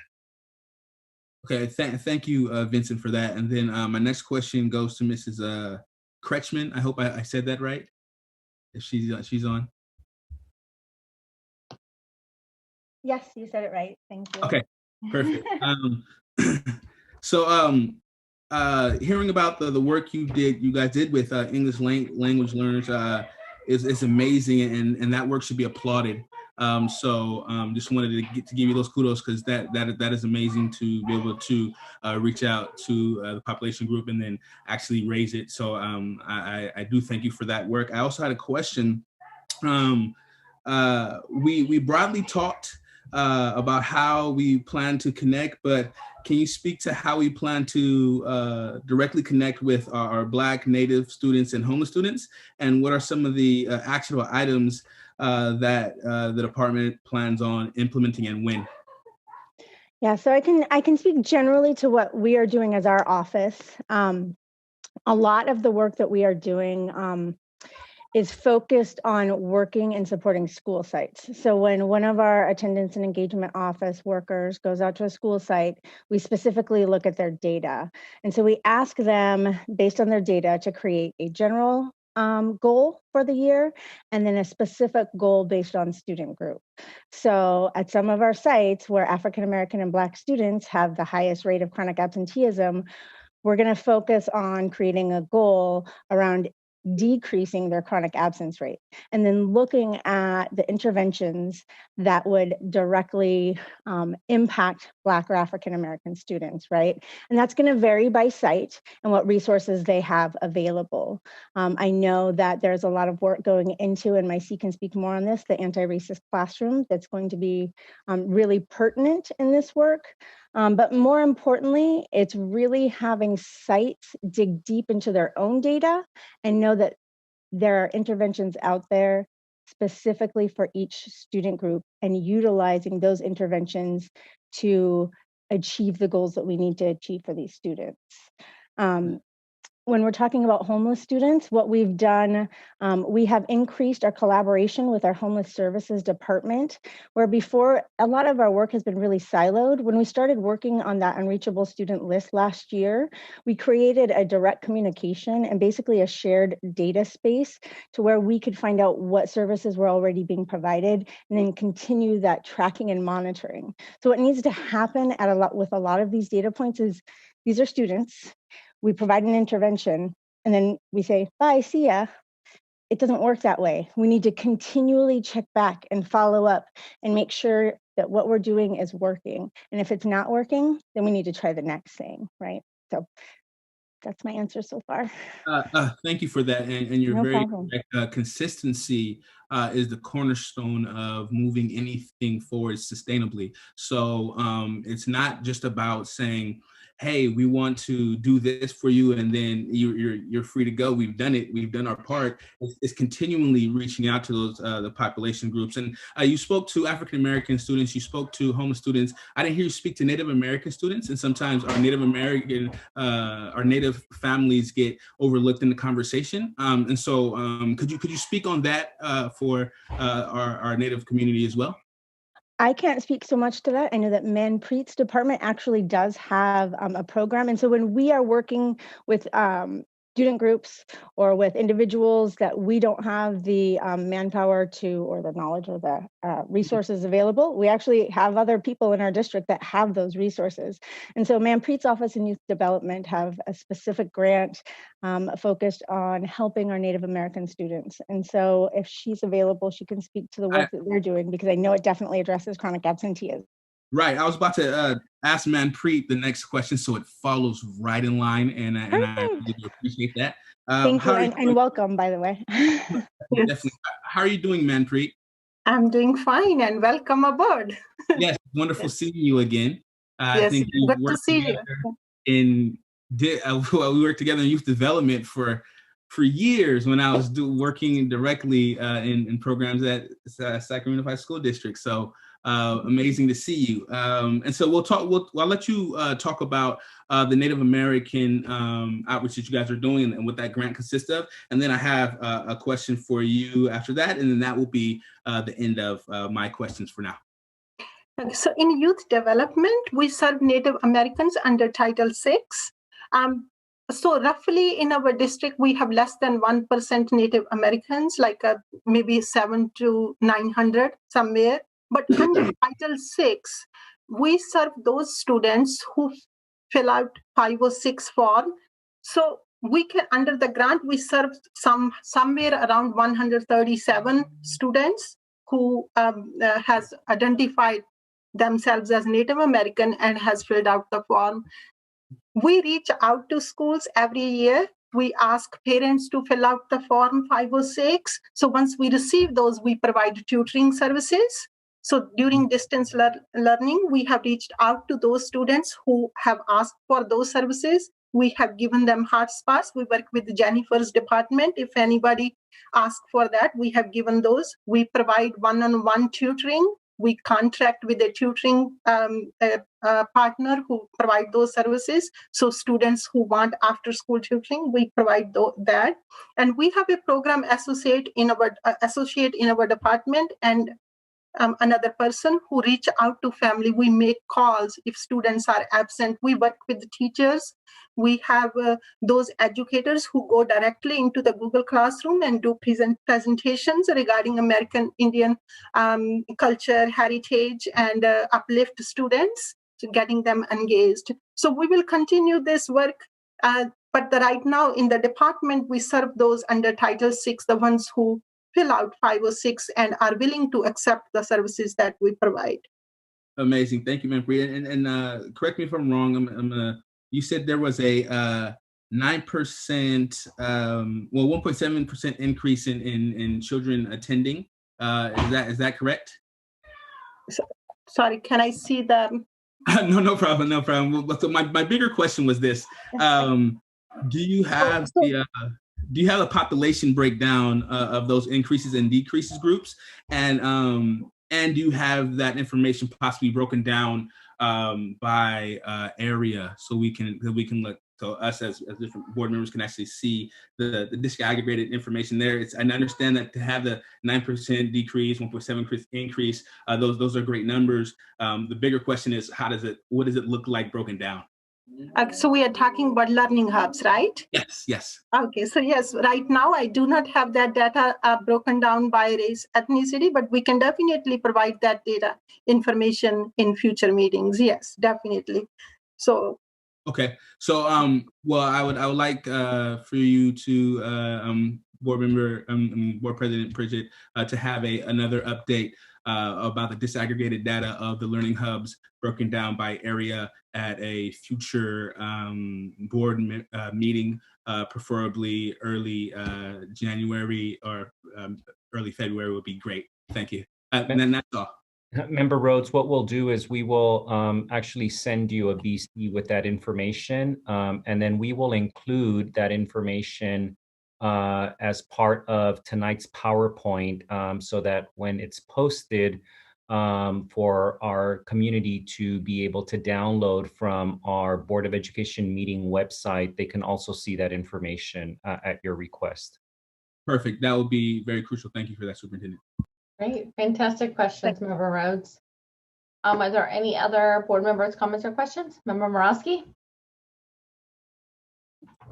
Oh, thanks to everyone for a very informative presentation. I am kind of thinking back to the night that Member Garcia and I were sworn in 2 years ago. We had a very heavy presentation from Mike Fine and Dave Gordon talking about our fiscal situation, and it was quite dire.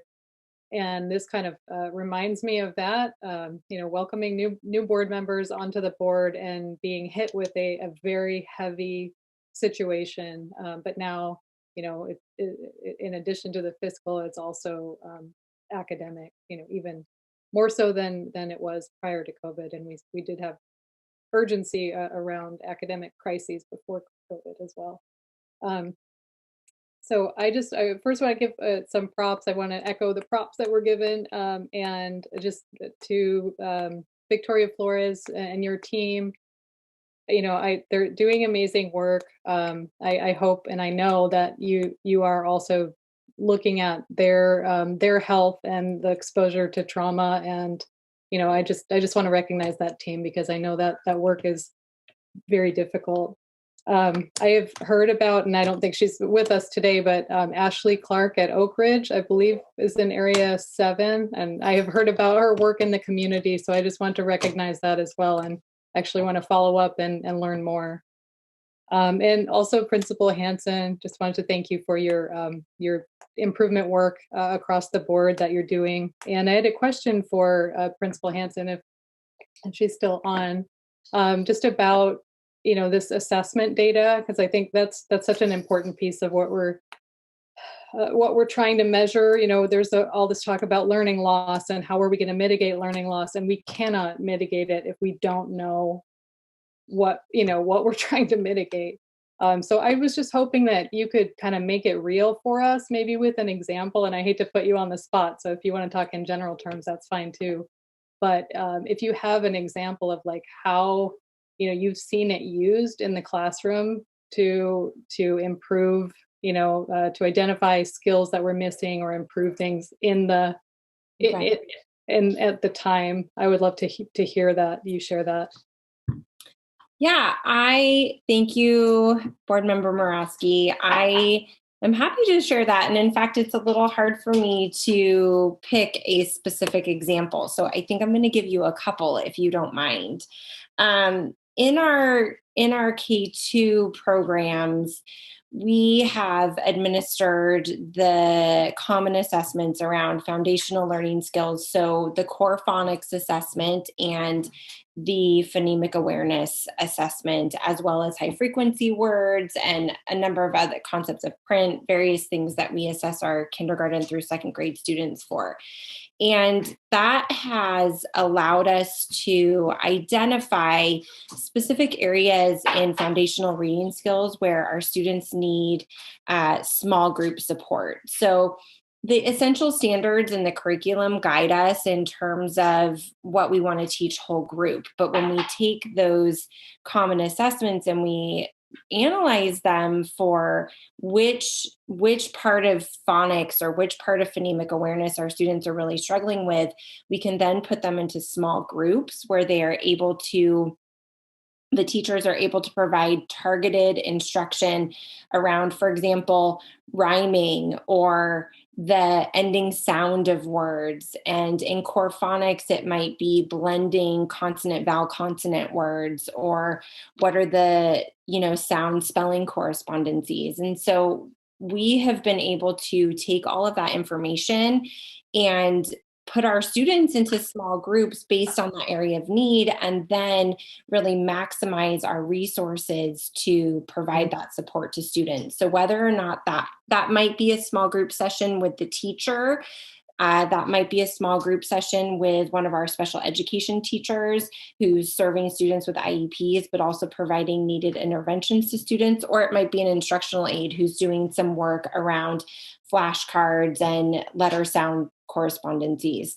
So that's the foundational skills common assessment piece. We've also administered the common assessments in language arts and math for all of our grade levels. So an example kind of from the upper end of elementary is that in 6th grade, our teachers have administered the language arts common assessments and other classroom embedded assessments and been able to identify specific standard areas where their students need support. So that might be around figurative language or theme or main idea and supporting evidence.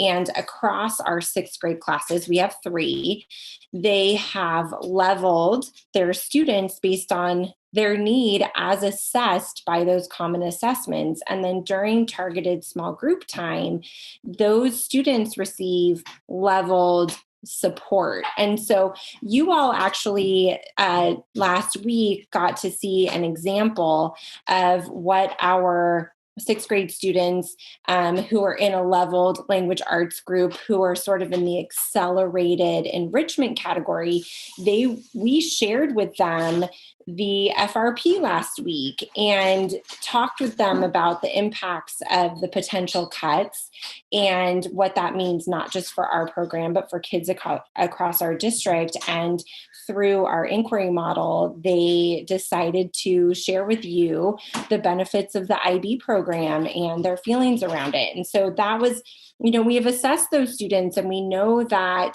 they're ready for things like that. So, on the other end of the spectrum, we have students in 6th grade who really need help identifying main idea and supporting details and making inferential connections through the text that they're reading. And so other teachers, while that teacher, Ms. Cole, was working to, sort of provide enrichment and acceleration opportunities, we had other teachers who were doing close reads of text and really working to identify what the main ideas and details were. And we had other teachers who were working on writing summaries and citing textual evidence. And so when we use common assessments to identify what those student needs are, we're able to really slide students into groups and provide that targeted instruction. And, prior to, I just want to say one more thing and then I'll wrap up, but prior to implementing these common assessments, one of my biggest struggles as a principal in our district was that I didn't have common language and common assessments to be able to engage with my teachers around our students' areas of needs. And so they were doing curriculum-based assessments. Our teachers are always assessing our kids. That's standard. That's something that they all do. But we weren't able to really look at it holistically and make decisions across our site and across our grade levels about what our students need. And so once we implemented these common assessments, we were able to make better decisions for all of our kids and start to scale some of the best practices that we have. Wow. Well, thank you for that. It's really powerful for us to hear, what happens at the classroom level based on these assessments. Because I think there's a lot of kind of, conceptions about, oh, well, we're over testing or this and that. And it's like, this is very, very foundational, and as a parent, I also appreciate getting them because I know they're pretty sophisticated and they, like you said, they can target these are the concepts that you can work on with your, in my case, my son. So I think, all of our parents should have the right to have, the same type of information across the district. And I would like to see those participation rates be 100%. I have, a lot of other things to unpack, but I guess I would just, ask, especially on the phonics, those numbers really, really grabbed me. And I'm hoping that, maybe the superintendent or Ms. Bieda might be able to just give us what is your main takeaway from that in terms of what we need to do with that information, because it's very, very troubling and it's so foundational. So I just, I want to kind of know as a board member, this is really bad. How are we going to fix it, or what is your takeaway for us? Well, why don't I start and then allow our Chief Academic Officer, Ms. Bieda, to give her perspective as well. One, I want to just say thank you, Member Morawski, for acknowledging just the improvement mindset that I think we have to adopt in the district. We've tried our best. It is slowly penetrating our system through our continuous improvement science protocols. There's an adage in the world of improvement science that you can't improve what you can't measure. And certainly it is very frustrating for me as your superintendent. And I think you heard a little bit of that frustration from some of our public commenters that it is unacceptable that as we analyze data, that over half of our students did not take some of these benchmark assessments in either math or ELA. There are, of course, some root causes for that. This is not a matter of people just, not paying attention to it, or principals saying, that's not really important to me. You can hear from Principal Hansen how benchmark assessments are utilized to provide targeted interventions, targeted instruction for students. I appreciate your call out that parents should have a right to understand this. Parents should have a right to expect when some of this information is going to come back to them, and have confidence that our own children's needs are going to be met academically, and in the case of climate and culture, social and emotionally as well. But for me, that is a very significant takeaway. We are going to have to figure out how to increase participation rates, given some limitations that we face, because the idea that we would successfully penetrate the use of this really important data in the development, for example, of more robust SIPSAs, where we do have expectations that our principals are using this type of data to make sure that every investment can tie back to student outcomes, is going to be critical. And that's going to continue to take some time. I have said and will continue to say that I'm impatiently patient about that timeline, but we first have to increase participation rates in order to have greater confidence that we are going to be seeing the use of this kind of information to tie our investments back to student outcomes, which is something that we have said we have to focus much greater attention on. Ms. Bieda? I would also share that in addition to what Superintendent brought forward, that from the instructional perspective, first and foremost, you have to imagine that with only 50% of the students having, for example, that core phonics data, that is an enormous problem, and really an infringement upon the rights of those students who have the right to have their needs known by their teacher. Because without knowing their needs, we cannot appropriately intervene for them. So from an instructional perspective, we have to have that data. And then I think the other thing we have to acknowledge is we're right now trying to teach phonemic awareness, phonological awareness, phonics, which is very, very difficult to teach anyway. And we're trying to do that right now in distance learning. We do struggle with mandated professional learning for our teachers. We were very fortunate to, at the beginning of the school year, have a series of professional learnings that teachers did have that included the Universal Design for Learning, which is a series of guidelines to help students become independent expert learners as we begin to understand what the barriers are for students, both to learning and to assessing. We just had a professional learning last week on barrier-free assessments through Universal Design for Learning. We need to continue to be able to get that professional learning out to our teachers. And then we're also working on a series that would, at this point, have to be an opt-in series. So a teacher that decided that they wanted the training could participate. And we're about ready to launch some training, professional learning completely targeted to being able to teach phonological awareness, phonemic awareness, and phonics, our foundational reading skills. These are very important and constrained reading skills to our teachers. But again, this learning as it stands right now would be opt-in. We really struggle with mandated training for all. So we struggle with the fidelity with giving the assessments, as well as being able to provide the professional learning to ensure that teachers have the skills, and then to be able to progress monitor and follow up to find out is what we're doing working. That's really a struggle. So we do, in our assessment portfolio, we have it completely aligned to essential standards and a scope and sequence, and we would be ready to assess students to determine if what we're doing is working. But we have to be able to assess. We have to be able to provide professional learning, and then be able to continue to look ongoing at how our interventions are working for kids.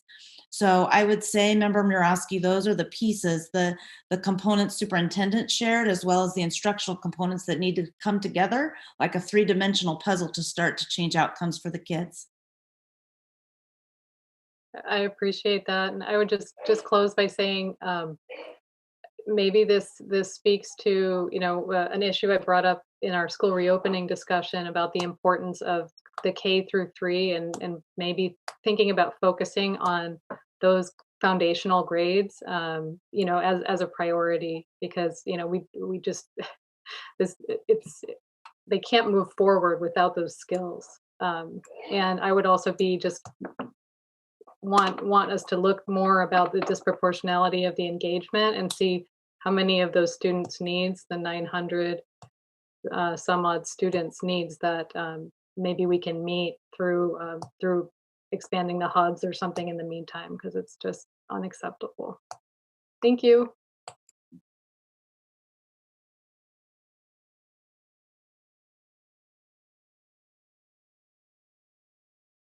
Can I go? Sorry, I was on mute. Member Garcia. Okay. Thank you. Thank you so much. This was certainly a packed presentation. There was a lot to celebrate. I know there's a lot more work to be done. It's all in the spirit of continuous improvement, but there's a lot that has already been done. And I know that the staff and, from central office down to the school sites have been working very, very hard for a very long time, often without the traditional summer break. And I also want to just make sure that, that we know that what gets measured gets done, right? We can't measure it. We don't know sort of what direction we need to go to, where to invest our limited resources. So it's really important, and I just think it's a fundamental right that parents and students have to know where they're at. As a parent, I want to know where my children are, where my girls are. They just recently had a benchmark test, and they know what it's all about. They're very well informed. They know the function of a benchmark test. They know it's not a pass or fail. It's just for their teachers to know what they know and sort of where to meet them. So it was just, as we're having this conversation, I just came back to that moment. And I often learn so much from my daughters because they're just so smart and so well informed. And I can't take credit for that. I also want to thank Principal Hansen for sharing the Caleb experience and for taking us down to the classroom level. I was going to ask her to please, take us to the classroom level by unpacking a little bit more of the information that was the data that was revealed through the Common Sense assessment, and for making the important distinction and without dismissing the importance of a common assessment and teacher's assessment, right? They're equally important. They just have a different function. And so they're just, I just want you to know that I am grateful for that, because we need to understand that both are necessary, and we shouldn't do one, we shouldn't do without one. One is not a replacement for the other. And for letting us know what some of the themes and findings were from that first round of assessments. And I look forward to hearing what is the data from the second round, to make sure that maybe the strategies that you're using at Caleb is accelerating the learning that didn't happen basically in the spring. It's not a loss. It was just unfinished learning. So thank you for that. And then I'll have a few questions for staff, and I want to stay with the theme of assessments. The participation is lower than, of course, what we all hope, which is at 100%. I am also troubled by the very low participation rates at the high school level. So I'm just wondering, how are instructional strategies put into place so that students accelerate their learning? So what do we do when we don't have the information? If you can someone can take us down that example. Hi, so I can pipe up from the secondary perspective here, Member Garcia. So without the information, I mean, to be perfectly honest, it's very difficult. The lights are off, okay? We don't know what our students do know and are able to do as per the standards, and we don't know what they don't know and are not able to do as per the standards. And so if the lights are off, we can't target instruction. That's just difficult to hear because these grades, every grade is critical, right? Because it builds on the next, it builds on prior foundation, and then it prepares you for the next level. So, so these high school years are just critical if we're going to get our students to graduation, to get them to post-secondary, opportunities. So there's just a lot more work to happen in that space. I also have a question for Jennifer on the slide, especially in the tier 3 efforts that you had. I'm trying to find my slides here on my screen. They relate to the, I think, to the home visitations when you're for not engaged students. I was just wondering if you can unpack that a little bit for us and let us know why weren't students engaging once you made that person-to-person contact, so that we understand sort of what's happening there. Yeah, there's a whole plethora of reasons that range based on the family, the household, and the age of the student. Oftentimes at the secondary level, when we would show up at their house, they were just refusing to engage. They were over it. They no longer wanted to be on a Zoom. They had all sorts of excuses, and the parents just kind of threw their hands up at that time. Not always, but that was the most extreme that I would see.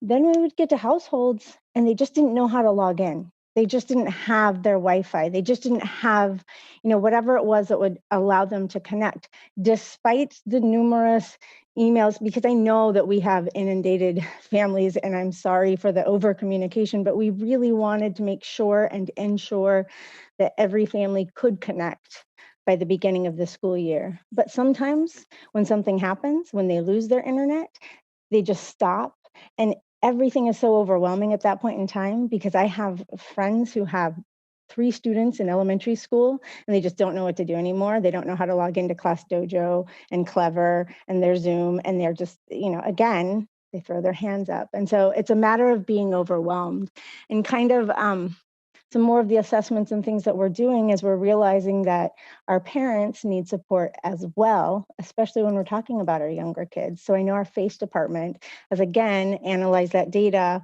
and trying to provide the right interventions at the right times. Thank you. I think it's just really important to understand what's going on in the household, right? I mean, and there is a variety of reasons as to why students are not engaging. And it's something that districts are required to look into, right, and provide the necessary tiered support. I mean, it's a condition of receiving funds. So I just really want to make sure that obviously we understand what's happening and understand how we're as a district addressing it. So I just have two more questions. One related to HR, the leaves of absences related to COVID, and obviously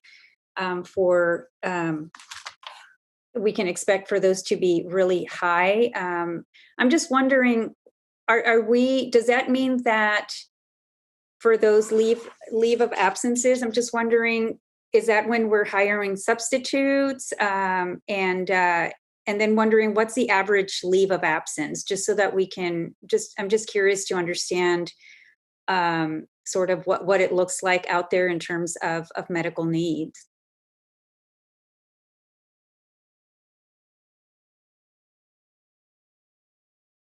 I can't remember who it was. Yeah, that was Christina, but I'll go ahead and jump in. Hi, this is Kingsley. The leaves range, some of them due to childcare, some of them due to medical. So on top of the normal range of leaves that you would see, which are anything from, maternity, paternity to educational leaves, people taking an opportunity to utilize those, and then mixing in the 2 types of COVID leaves with childcare, and then certainly with illnesses as well. We've seen just, as to be expected, just a big jump in those areas. I would say that in terms of range, for the most part, they can range anywhere from a couple of weeks to a couple of months to a few months to more. We've seen employees extending their leaves on a more frequent basis than we've seen before. And all of it is just based, of course, on the very difficult and different situations that they each face. Thank you. I was just trying to process sort of what is a substitute teacher look like in a distance learning environment, because I know that substitutes for the most part can't teach for more than 20 days, I believe. Maybe it's 30 days now, but just wondering what that transition is, what that looks like in this distance learning environment, and sort of just thinking about the students and the parents having to engage with multiple substitutes if the leave is longer than whatever the limit for a substitute teacher is, in terms of how long they can teach with one classroom. Right. Teachers who are fully credentialed can teach beyond the 20 days. 20 days is limited for those that have their substitute permits. And you're right, they're limited to that time period. What we have seen is in cases where there is a teacher on a leave, we're able to offer some flexibility with the type of additional credential support we can provide to some of those that have the more restrictive credentials. We brought a couple to you last week and have, I think, at the beginning of the year, where we're trying to, as much as possible, be flexible to allow consistency for students, for school sites in the classroom, because we are seeing extensions of those leaves increasing. We worked with the curriculum and instruction department to offer some training for substitutes, because right, this is different. This is so different in so many ways. So that they at least have an opportunity to get some basics down, to become familiar with the venue and the platforms before connecting in with their duties. So that's been helpful, but it's that kind of rotational basis. Thank you. Again, this was just a great presentation with so much information, and we can probably talk on it for hours, but I'll go ahead and let my colleagues ask their questions. So thank you. Thank you, everyone, for the information and the answers. Thank you to my colleagues for all of those questions. Actually, there was many of the questions that I had myself. I first just wanted to start by thanking staff on this report. I think that we're doing some really great things, and I think we can all agree that there's a lot of room for improvement. We're working towards that improvement, but I just wanted to thank you for all your hard work during these difficult times. I have just a few questions. In terms of the graduation rates, can you remind me what the state average is compared to where we landed this year?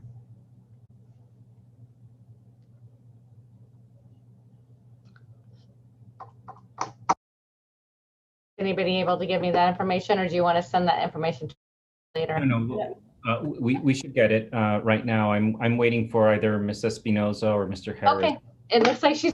Give me a few minutes here. I don't have the updated number off the top of my head, but I can get it for you in a couple minutes here. Okay, but if I remember correct, we are above the state average in terms of graduation rates now. Is that correct? I'd have to double check. I don't want to. Okay, that's fair enough. I'm not going to. Okay, and then in terms of the attendance and distance learning, I have some questions about mainly at the high school campuses. Well, I guess that actually would probably be related to all campuses, but I've received several phone calls from parents and students about their children with their camera off and then they're being marked absent. So I'm just wondering if that's being addressed at the district level, and then what students and parents can do if this is happening. Because I'm assuming that if a student is constantly have their camera off and then they're being either kicked off of the Zoom class because they have their camera off, or they're being marked absent, then they can potentially be in the markings of being chronically absent. Correct, and that's not accurate. If they are there and they are present, camera on or off, they should be marked present. And so if that's happening, they should definitely contact their site and talk to their attendance staff. We've heard of some data errors, and initially there were, it's new. distance learning is new, attendance in distance learning is new, and so there was a lot of misinformation out there. But like I've said, we've had many staff development trainings, and so hopefully by this point in time, it's very clear that there are 3 ways that they can be marked as participating: engaging in live Zoom, camera on or off, submitting an assignment for that day, or even just the bare minimum, and that's that communication with the school site staff. So they should be marked present. Okay, that's very helpful. And then, and concerning our most disadvantaged students, I'm glad that you kind of went into detail about what we're doing. But I know you had mentioned in terms of home visits. Can you tell me if those home visits are being done through the parent-teacher home visit? These are different than the parent-teacher home visit. So right now, parent-teacher home visit is doing virtual home visits, to my understanding. You know, they did a training for it at the end of last year. These are more home check-ins, and we're checking on the safety and well-being of our students. We want to make sure they're okay, they have everything they need to connect, and that they provide any resources or additional resources they may need. So we come with a full list of places to get food, clothing, anything they need in hand and ready to serve. Okay, so then that brings me to my last question. At the last board meeting, student member Sheikh had brought up about the young man who committed suicide on camera in Lodi, and I've really been thinking a lot. It's been really bothering me. And so in terms of home visits, are we able to target families that we know that it's possible that students have frontline workers and are not at home with their students while they're learning, or maybe working with the parent-teacher home visits to be able to have them engage with these students, knowing that they're home alone? So I'm going to tag in Victoria Flores in this conversation because her staff are also doing home check-ins and home visits based on this type of need. And they're slightly different than our engagement home visits. And so Victoria, if you would like to take this question. Thank you, Victoria. Sure. Yeah. Our staff are out there knocking on those doors, just like Jennifer. I mean, this is a whole system of support. So it's not just our staff either. There are so many people checking on our students, but you bring up a really good point. And these were the students that we also really did targeted outreach to around our learning hubs and creating that safe space for families, particularly in our middle school space, because, you know, they're old enough to be home, but they're also old enough to use their agency to play video games instead of logging into classes. And so, you know, this is one of the things we do when we go out is try to figure out what's going on, what's the system of support. Not everyone's going to feel safe or okay to send their student physically to school, and we want to respect and understand that. So what other system can we create? Are there other people in their households or their support systems that we can connect to? But you bring up a really important and valid point. Yeah, thank you. It's just that the social emotional health of our students is at risk, and I know I've brought that up many times. And then after hearing, you know, and reading what had happened, it just really had been bothering me. And I'm wondering what we're district and can we do more? And if there's more things that you feel that we could be doing that there's just not the funding for, please bring it to the board so we can try to find ways to try to fund this, because our students are relying on this for this. Member Wu. Superintendent, speaking of absences, how do these numbers reflect in our LCAP numbers? We're trying to get those LCAP numbers up. We're trying to get them filled up, the forms filled. Are we in each of these check-ins? Do the employees or people carrying with them the forms so that the families can fill them out?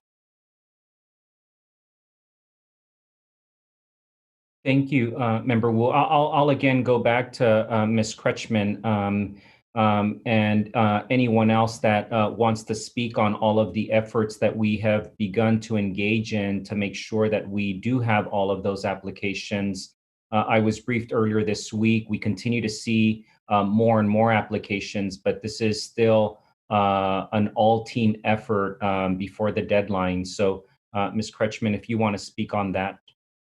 Yes, absolutely. And so when we go out, and this has just been in the past couple of weeks, we are asking families if they have completed the LCFF applications, because we know it's this all-out effort right now. All departments, all hands on deck, get all of these turned in so we can receive this funding. And so at our level, when we do go out, we either provide the paper copy or we direct them to the internet copy website to where they can complete those applications. Thank you. Fantastic. Member Vella. I'll keep this short. I just want to say thank you to staff for putting this wonderful report together. It's very informative. My fellow board members spoke and asked a lot of the same questions that I was asking. I'm very concerned with the assessment process and the lack of information that's being disseminated out. I think that's very important, that what we're doing with that data and how we are servicing our community, our students, not providing assessments for our children across the complete district, not just one school, is crucial. So I would like to see more information on what we can do and why those assessments aren't being done and what are we doing with that data. Fantastic. Are there any other board member comments or questions? Member Phillips. Just one last question, being mindful of time. This is for Ms. Carr. I know she may not be on. Hopefully she is.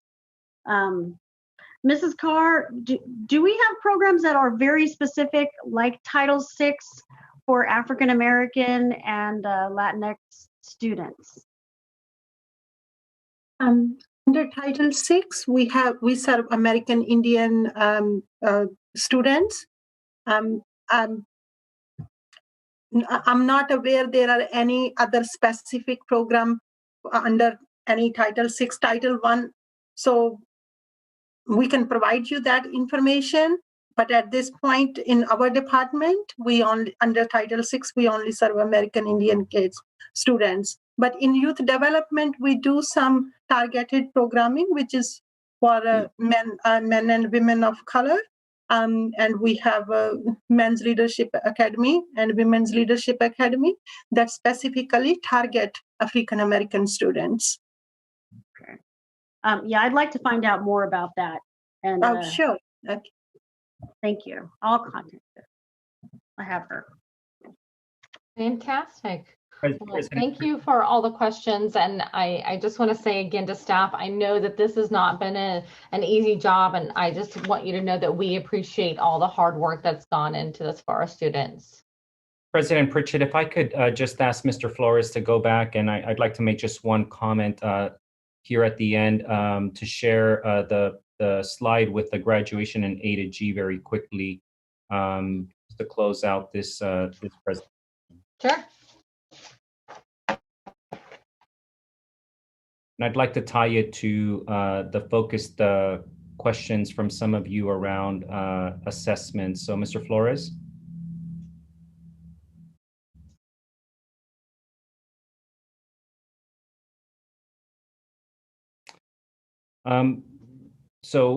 Thank you for your acknowledgement of all of the work from our staff here at Sac City Unified. What I do want to just point out to the board is that as we're seeing, these steady upticks in graduation and A to G, for example, let's not wait for us to hit a plateau where we stop seeing these upticks because of our inability to be able to intervene on behalf of our students based on our ability to access benchmark assessment data. In other words, we are doing everything we can to make sure that our students are being placed in the right courses, to make sure that students are being intervened from a counseling, from a social and emotional perspective, all of those things that are important operationally, logistically, organizationally, but let's not wait for us to see a plateau because we've maximized and become operationally as efficient on that type of work What we're going to need to do is make sure that we have access to information so that we can properly intervene and have more of our students, for example, come into their math or their English courses as ninth graders, where we always see very high D and F rates just because of the transition between middle school and high school. So to the extent that we can continue to stay committed to make sure that we're figuring out how to increase participation rates and benchmark assessments, for example, that will be the way in which we ensure that we don't plateau at the end of academic careers when we look at, for example, graduation and A to G rates. So I just want to call on our community and our board to continue to focus on making sure that we don't hit a plateau because we've operationally become so efficient on how we place students, how we make sure that we have the right number of sections in courses at our high schools or at our middle schools, for example, but instead that we're making sure that those upticks can continue because we have information available to us to make sure that we intervene as quickly as possible when students begin to show their struggles on an academic and social and emotional level. So I just wanted to make that comment, President Pritchett. Fantastic. Thank you for that. Well, this is an informational item. We will not be taking action. President Pritchett, I had raised my hand. Could I? Oh, of course. I'm so sorry. No. Student member Sheikh, please go right ahead. No worries. I did not see that. I do want to begin by concurring with the superintendent. I'm happy to see the uptick, but that doesn't mean that we can be satisfied that 85% is still not where we want to be. Similarly, there's so much unacceptable about what we've heard today. It's a lot of incredible work on the behalf of these various district departments and teachers, and I'm incredibly grateful for that. But I mean, 20% chronic absence, that's a fifth of our students, right? 11% of second graders are meeting the standard for phonics.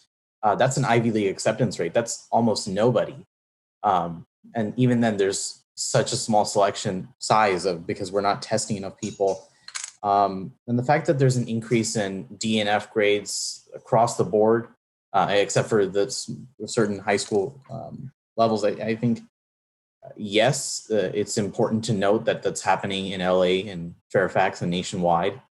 But also, it's not something we can just accept as a product of distance learning. I see some of the successes we're noting today. Just learning hubs have led to 9% decrease in chronic absenteeism. We've had targeted on behalf of the attendance office, the ELL rate for chronic significant disengagement was significantly reduced. So I'm hearing from Ms. Kaur about learning hubs, Ms. Kreshman about home visits, Ms. Flores about in-person interventions. And I think there's a common theme, and that's that this stuff is not happening over Zoom.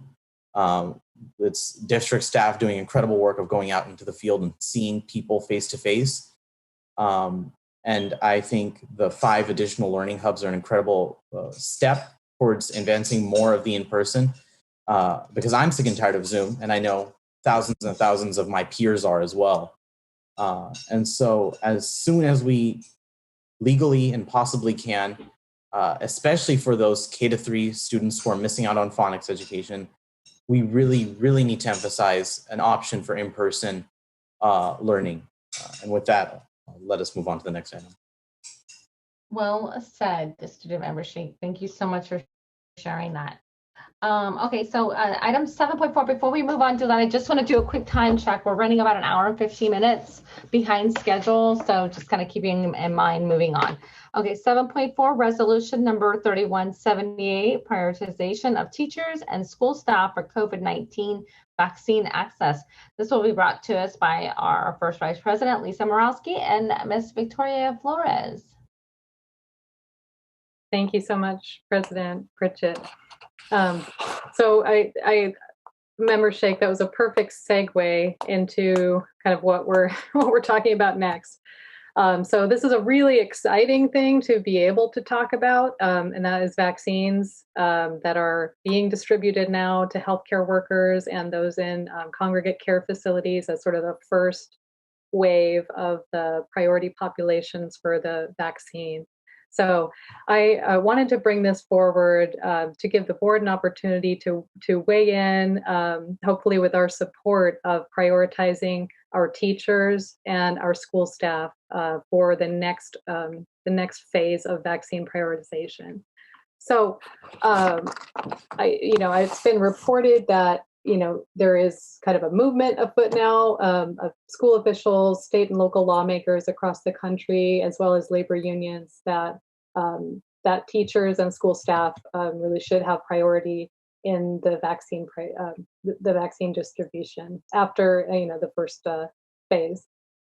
So I just wanted to talk a little bit about the resolution and give Victoria Flores a chance to give some perspective from the district as well.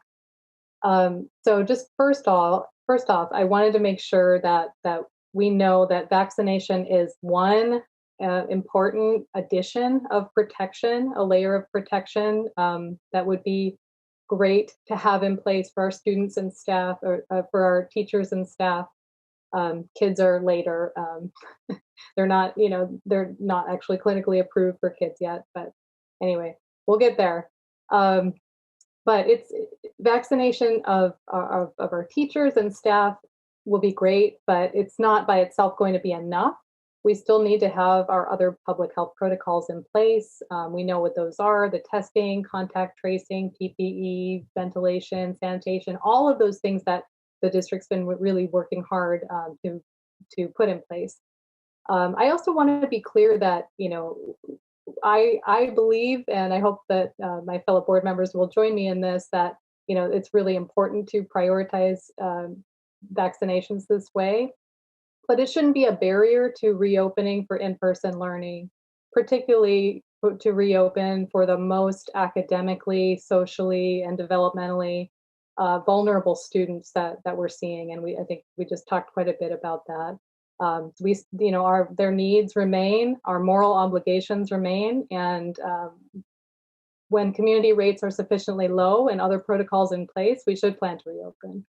But prioritizing vaccination for teachers and school staff will let us do what we all want to do, which is maximize the safety for all of our employees who are serving our students. So quickly on kind of what's going on at the state level, there is a drafting guidelines work group, and there is a broad-based stakeholder community advisory committee on vaccine allocation that is advising this smaller group that is actually drafting the guidelines. So the criteria they're using to decide on vaccine prioritization, it includes societal impact of the job, equity, impact on the economy, and occupational exposures. So just by those measures, by those metrics, I think we have a very, very good case that the societal impact, equity, impact on the economy, and occupational exposures, those are all things that I think our teachers and school staff rank very, very highly on. So I really do hope that this is going to be kind of an immediate priority right after the first round. So the initial doses are going out now. Essential workers are, so there's two phases in phase one. There's like 1A, that's the really high risk nursing homes, frontline healthcare workers. And after that is 1B, which is essential workers, which is a really, really large category. So what this resolution would say is, let's prioritize within the category of putting our teachers and school staff first. So this would cement the board's support for that, and humbly ask for your support. And I want to turn it over to Victoria Flores to add any comments from the district's perspective. Thank you so much, Board Member Morawski. You put it beautifully, and I think our governor stated this when he talked about our stay-at-home order, that we want to see our schools open before our restaurants and our bars. And so this is, having our school staff as protected as possible, and hopefully our students. I will say, Student Board Member Shake, I believe you could get the vaccine. It is approved for 16 and over. So we can, our juniors and seniors might be able to meet that, but and we're hopeful that children will be on their way. I just wanted to share with the board and our community, we regularly meet with Sac County Public Health, their schools team, and their immunization team. And as we showed you tonight, we have a long history of partnering with them around vaccination, mostly flu vaccination, but we actually did partner with them back when H1N1 hit, and we're able to mass vaccinate, at all of our schools, hold these clinics and partnerships. So we have this experience. We have school nurses who are still serving on our staff who were a part of those efforts. And so we have the institutional know-how and knowledge to do this. As we're learning, this is going to take a bit longer. You have to give the shot, you have to watch folks. And then we know right now with the Moderna and the Pfizer vaccines, there's also a 2-dose requirement here. So, this will take us some time, but we can get there. We do have some plans, and we've discussed even internally how to prioritize even our own staff, because I believe we're looking at about 4,700-ish people. And so those people who've been showing up every day, reporting every day, and serving our students and families. And I'm thinking like our food service workers, our warehouse workers, our custodial staff, our school, office staff who are greeting and helping our support staff and nurses who are out there, like Board Member Shake said, interacting and in person with our families, and then rolling that out so that we can provide that safety net. I just want to also reinforce what Board Member Morawski said. She talked about that Swiss cheese model of public health, and this is a layer of cheese. We have to continue to practice face masking, physical distancing, and right now, for sure, please staying within our own household while we're experiencing this community spread. So we wholeheartedly support this resolution and are grateful for Board Member Morawski for bringing this forward. Thank you, Victoria. And this hopefully, if we have priority for teachers and staff, we can just maximize the safety again and support a broader return to school with all those safety protocols in place and this added layer of protection. So with that, I humbly ask for your support, fellow board members. Thank you. Well said, Member Morawski. Do we have any public comment on this item? Yes, there are 2 written public comments. And the first is from D. McCallan and says, I support SUSD efforts in requesting state of California COVID vaccinations for teachers and school site staff. And the second comment is from Roe Gray and says, I write in support of the push to urge state leaders to prioritize teachers and staff as the vaccine rolls out. It would be great if this is also supported by SCTA or accompanied by other agreements with the labor partners about when reopening of schools at any level and in any form as dictated by the latest science can take place. Please keep pushing towards reopening. And that's the final public comment on this item. Great. And do we have any board member comment on this item? I'll move it. Fantastic. Thank you, Member Wu. Do I have a second? All right. I got a motion by Member Wu and a second by Member Phillips. All student preferential vote. Before I give my student preferential vote, I'll just throw in a couple comments. I want to thank Miss Flores and Member Morawski for bringing this to us. As I shared in my comments on the last item, the light at the end of the tunnel sort of is here. And I think the sight of that light is sort of making us realize how horrible the tunnel itself is. But I'm really excited for us to specifically get these vaccines to our teachers. Every morning I wake up and think about the Emily Oster study from Brown University that I mentioned in a couple of student member reports, which is that 0.13% of students in schools would spread the virus, and 0.24% of staff. So staff were double as likely, but still such a small number.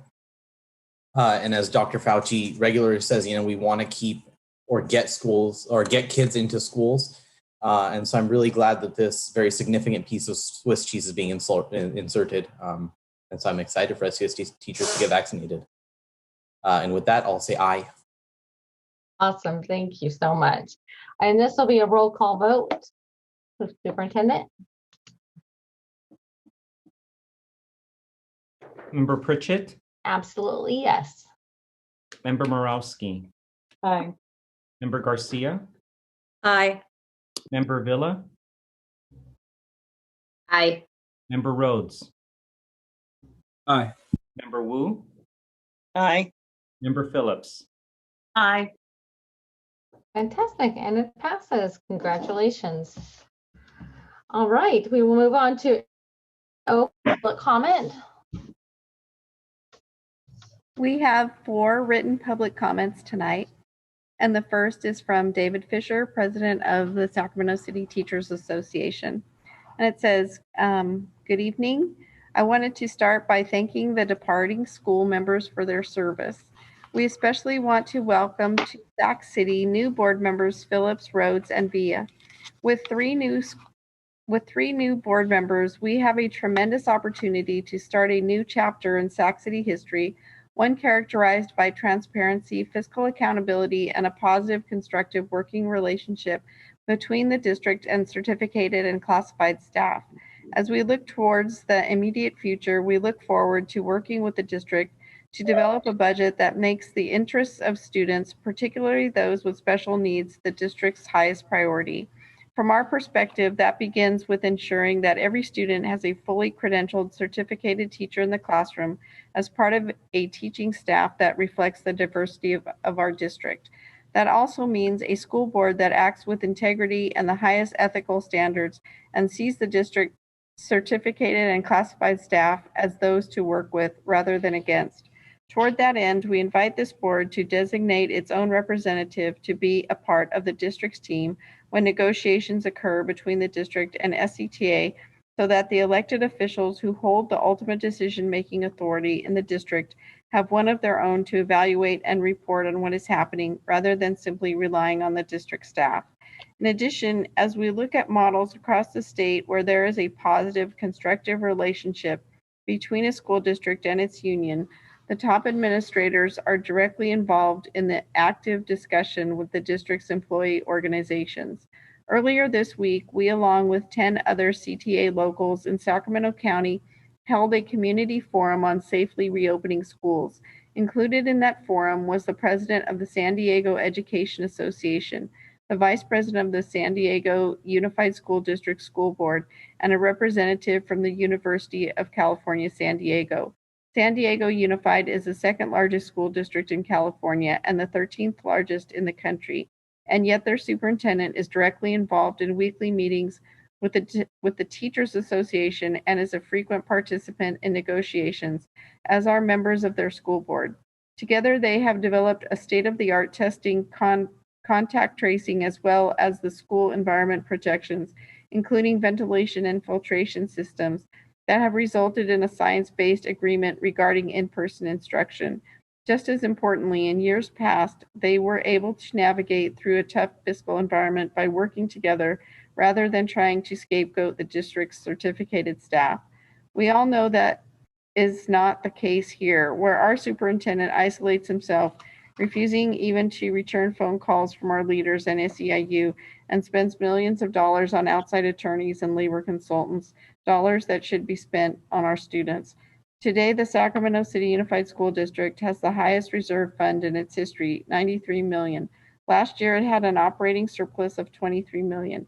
In addition to the $93 million reserve fund, it even now has an additional $89 million tucked away in its books and supplies budget, approximately $78 million more than the district spends or even intends to spend on books and supplies.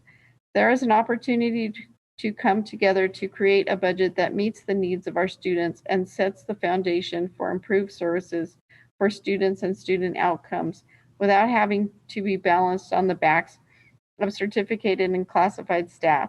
With a new board, we have the ability to change the narrative that our district is fiscally mismanaged with the district and labor at loggerheads. We look forward to working with all of you to make Sac City the destination district in California, the district our students deserve. And the next public comment is from Julia Wilsey and says, please provide funding for LDV middle school programs. It is critical to our students. And the next public comment is from Dan Goulart and says, I strongly object to the closure of the LDV middle school, and I urge you and your fellow council members to reconsider. I urge you to take the time to think about the massive impact the elimination of this program would be to the current students and the students who will not have the option to choose a middle school experience that does not try to assume that all kids are made the same. This, quote, one size fits all, unquote, concept is frighteningly tone deaf, as we know now more than ever before the effect a positive learning environment can have on the development of our kids. I urge you to think of all of us that voted for you and those that may not have, in the hope that you will keep the best interests of your community as the first criteria as you make the terribly difficult choices you must make. I also strongly object to the proposed elimination of music. Both of our kids have enjoyed band for several years, and it is an invaluable part of a full education. Education is more than math and science and history. Those subjects, while critical, are perfectly balanced by music, theater, and art. I urge you to think of negative impact these cuts will have on hundreds of kids at LDV and thousands across the district. I do not envy the job you have, but it is the job you chose. I wish you much luck and strong voice, and I hope that my wishes are not in vain. Thank you for the consideration. And the final public comment is from JB Avalos and says, I think it would help a lot of families if there was a reduction, especially with COVID-19 coming along. A lot of people are struggling financially. And that's the final public comment. Great. Thank you so much. We will move on to item 9.0, board workshop, strategic plan, and other initiatives. 9.1, suspend senior project graduation requirement of board policy 6146.1 for the 2021 school year. Ms. Bieda and Mr. Sharkey.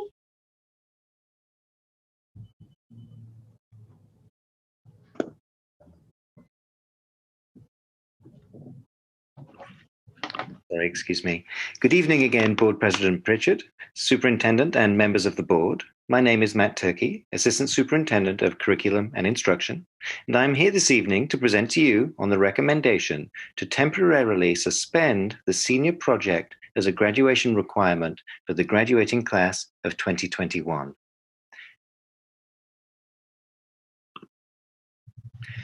As laid out in board policy, the SCUSD graduation requirements are as follows: 40 credits or 4 years in English Language Arts, 20 credits in math, 20 credits in science, 40 credits in social studies, 10 credits in visual or performing arts, 20 credits in PE, 10 credits in world languages, 65 credits in electives, proficiency in technology literacy, and finally, completion of a service learning project or senior project. Next slide, please.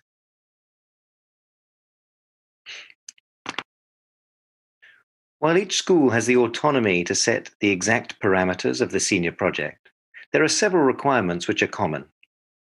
Choosing a topic aligned to the career that a student is interested in pursuing, completing a hands-on practical project and a related research paper, engaging with a mentor with expertise in their field of interest, engaging in some type of practical application, internship, or community service hours, and finally, participating in a defensive learning judged by a panel of community members and staff.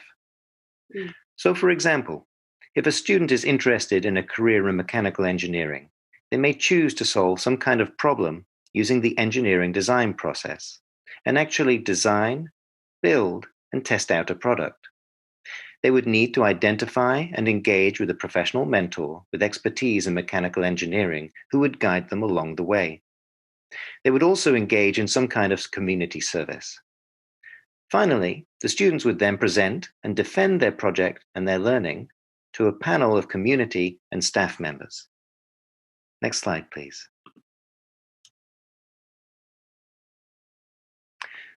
Since the onset of the coronavirus pandemic, we've been hearing about the increased levels of stress which both students and staff are under. We also know that many of our most vulnerable families have endured disproportionate hardship with the loss of jobs, reduced income, and a myriad of other issues brought on by the pandemic. Many of the regular components of the senior project, such as community service, internships, finding a professional mentor, and participating in a defense of learning, have become exponentially much more difficult under our current conditions. Conditions which neither we, our families, nor our students have any control over. Under these extenuating circumstances, we cannot allow our students to fail to graduate due to an inability to complete the senior project requirement. Next slide, please. As we know, every system is perfectly designed to get the results that it gets. If we do not act now to suspend the senior project requirement for the graduating class of 2021, we will create more inequities within our system. The students most likely to fail to graduate because of non-completion of the senior project are likely to be the very same students who have been disproportionately affected by the ravages of this pandemic. As we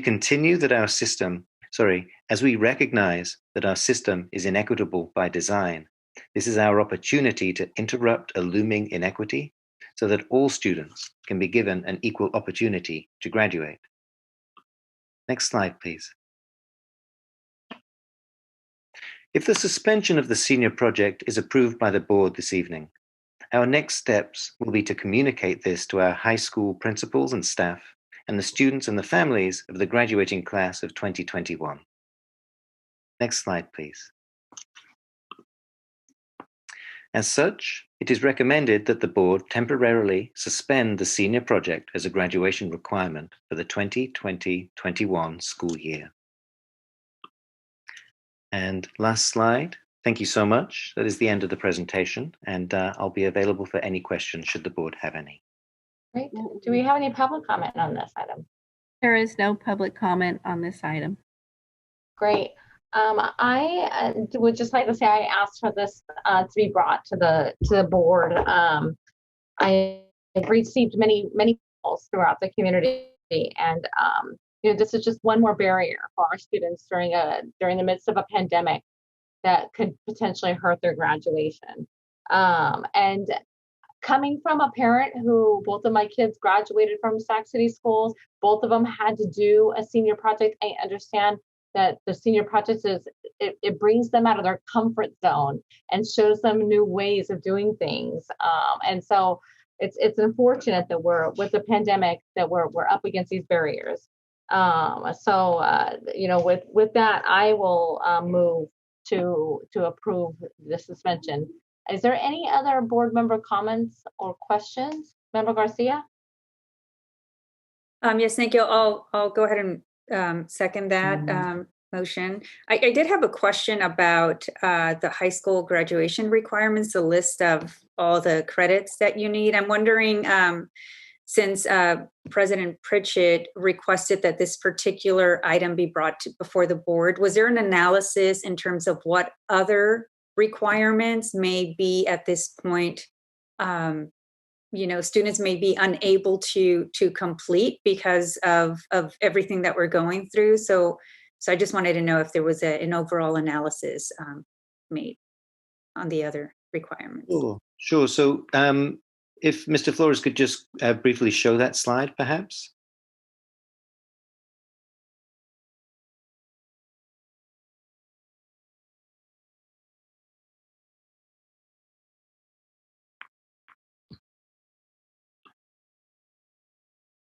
Okay, so all of 1 through 8 there, these are all courses which are regularly taken by all students, and most of which are also needed for A through G. So these would not be anything which we would pull from being a graduation requirement. Number 9, the proficiency in technology literacy is one which during this pandemic, really all students are showing technology literacy as they engage in distance learning. And this may well be something brought to the board in the future around what this actually means. because proficiency in technology literacy is actually embedded within the Common Core, within Common Core Math, within Common Core Literacy, and across all subjects. It is actually embedded. So the question about whether it's needed as a high school graduation requirement, I think, is another question. But the one which really stood out under analysis was the service learning project or senior project, which would be, as board president said, an unnecessary barrier, and it leaves schools basically in the situation of either making the senior project much, much less meaningful by taking away those things which students would normally do to make it doable, but then it just becomes a box to check, right? Or you keep it at the same level, and then there's just so many barriers within the pandemic, which it makes it virtually impossible for many students to do. Thank you. I appreciate your response. Thank you. Are there any other board member comments or questions?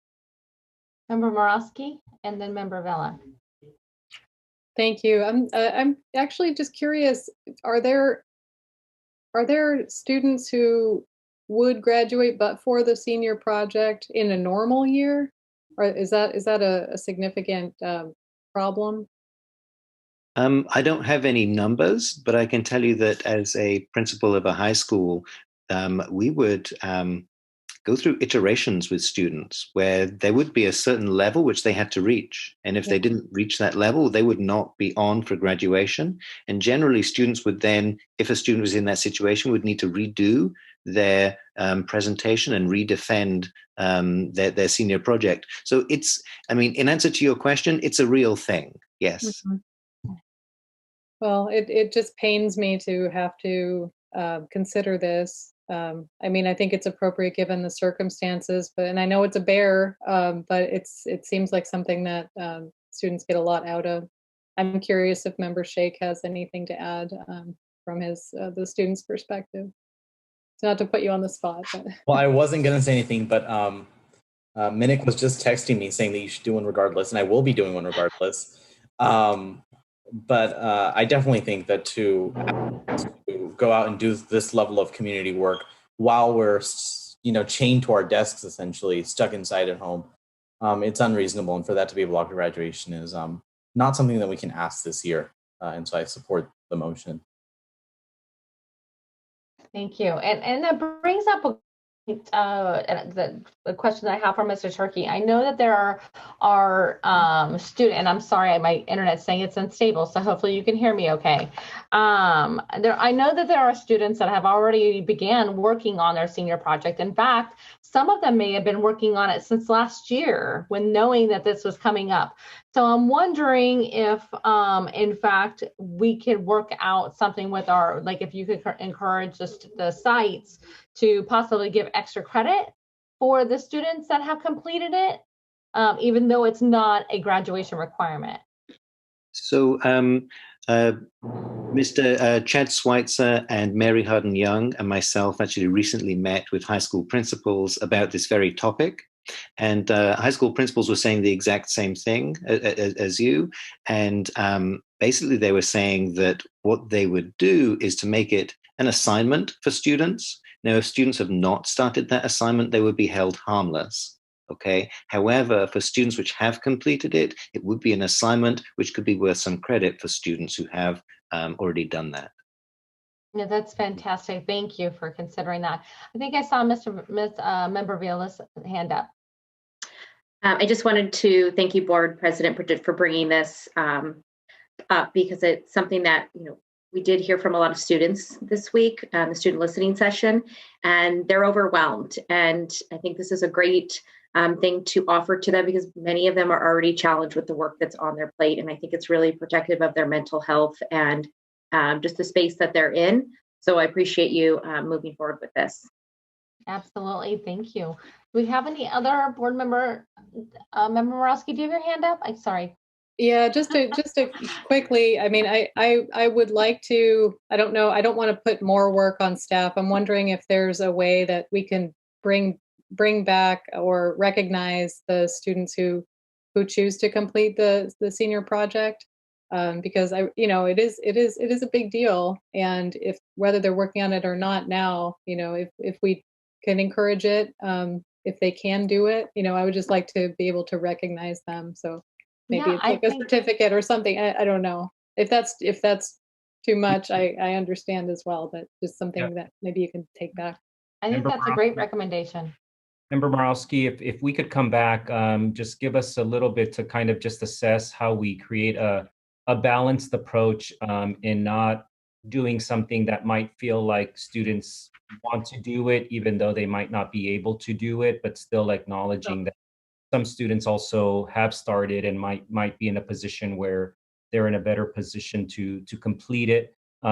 If you're wondering, this was a situation that we faced last year with our school closures occurring in March. Students were much closer to completing it, and we did make the difficult decision. We came to the board for the same reason.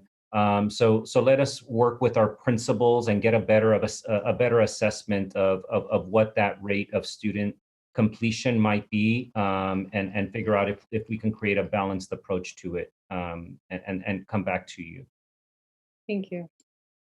Do we have any other board member comments or suggestions? No? Okay. Well, we have a motion and a second on the table. This is a roll call vote, but first we will do student member preferential vote. Thank you, President Pritchett. Aye. Great. And superintendent, roll call? Member Pritchett? Aye. Member Morowski? Aye. Member Garcia? Aye. Member Villa? Aye. Member Rhodes? Aye. Member Wu? Aye. Member Phillips? Aye. Fantastic. Thank you so much for your support on that. Item 10.0 consent agenda. Can I get a motion to approve? So moved. Thank you. And got a motion and a second, and this is also student preferential vote. Yes on all open session items. Thank you. Roll call vote, superintendent. Member Pritchett? Aye. Member Morowski? Aye. Member Garcia? Aye. Member Villa? Aye. Member Rhodes? Aye. Member Wu? Aye. Member Phillips? Aye. Fantastic. All right. Item 11.0 future board meetings and dates, January 14th, 2021, 4:30 closed session, 6 p.m. open session. And February 4th, 2021 at 4:30 closed session, 6 o'clock p.m. open session. With that, I would just like to say happy holidays to everyone before we close this meeting. And it's so wonderful and I'm looking forward to the work to be done with you. And I hope that all of our students, families, community members, and our staff have a wonderful and restful, much needed winter break. But with that, I'll take a motion to adjourn. So moved. I got a motion and a second. I hope everybody has a safe and healthy holiday. Thank you. And we're expecting truffles, remember, Wu. All right, I got a motion and a second. All in favor, say aye. Aye. Aye. All right. Thank you so much. Thank you, board members. Have a good evening.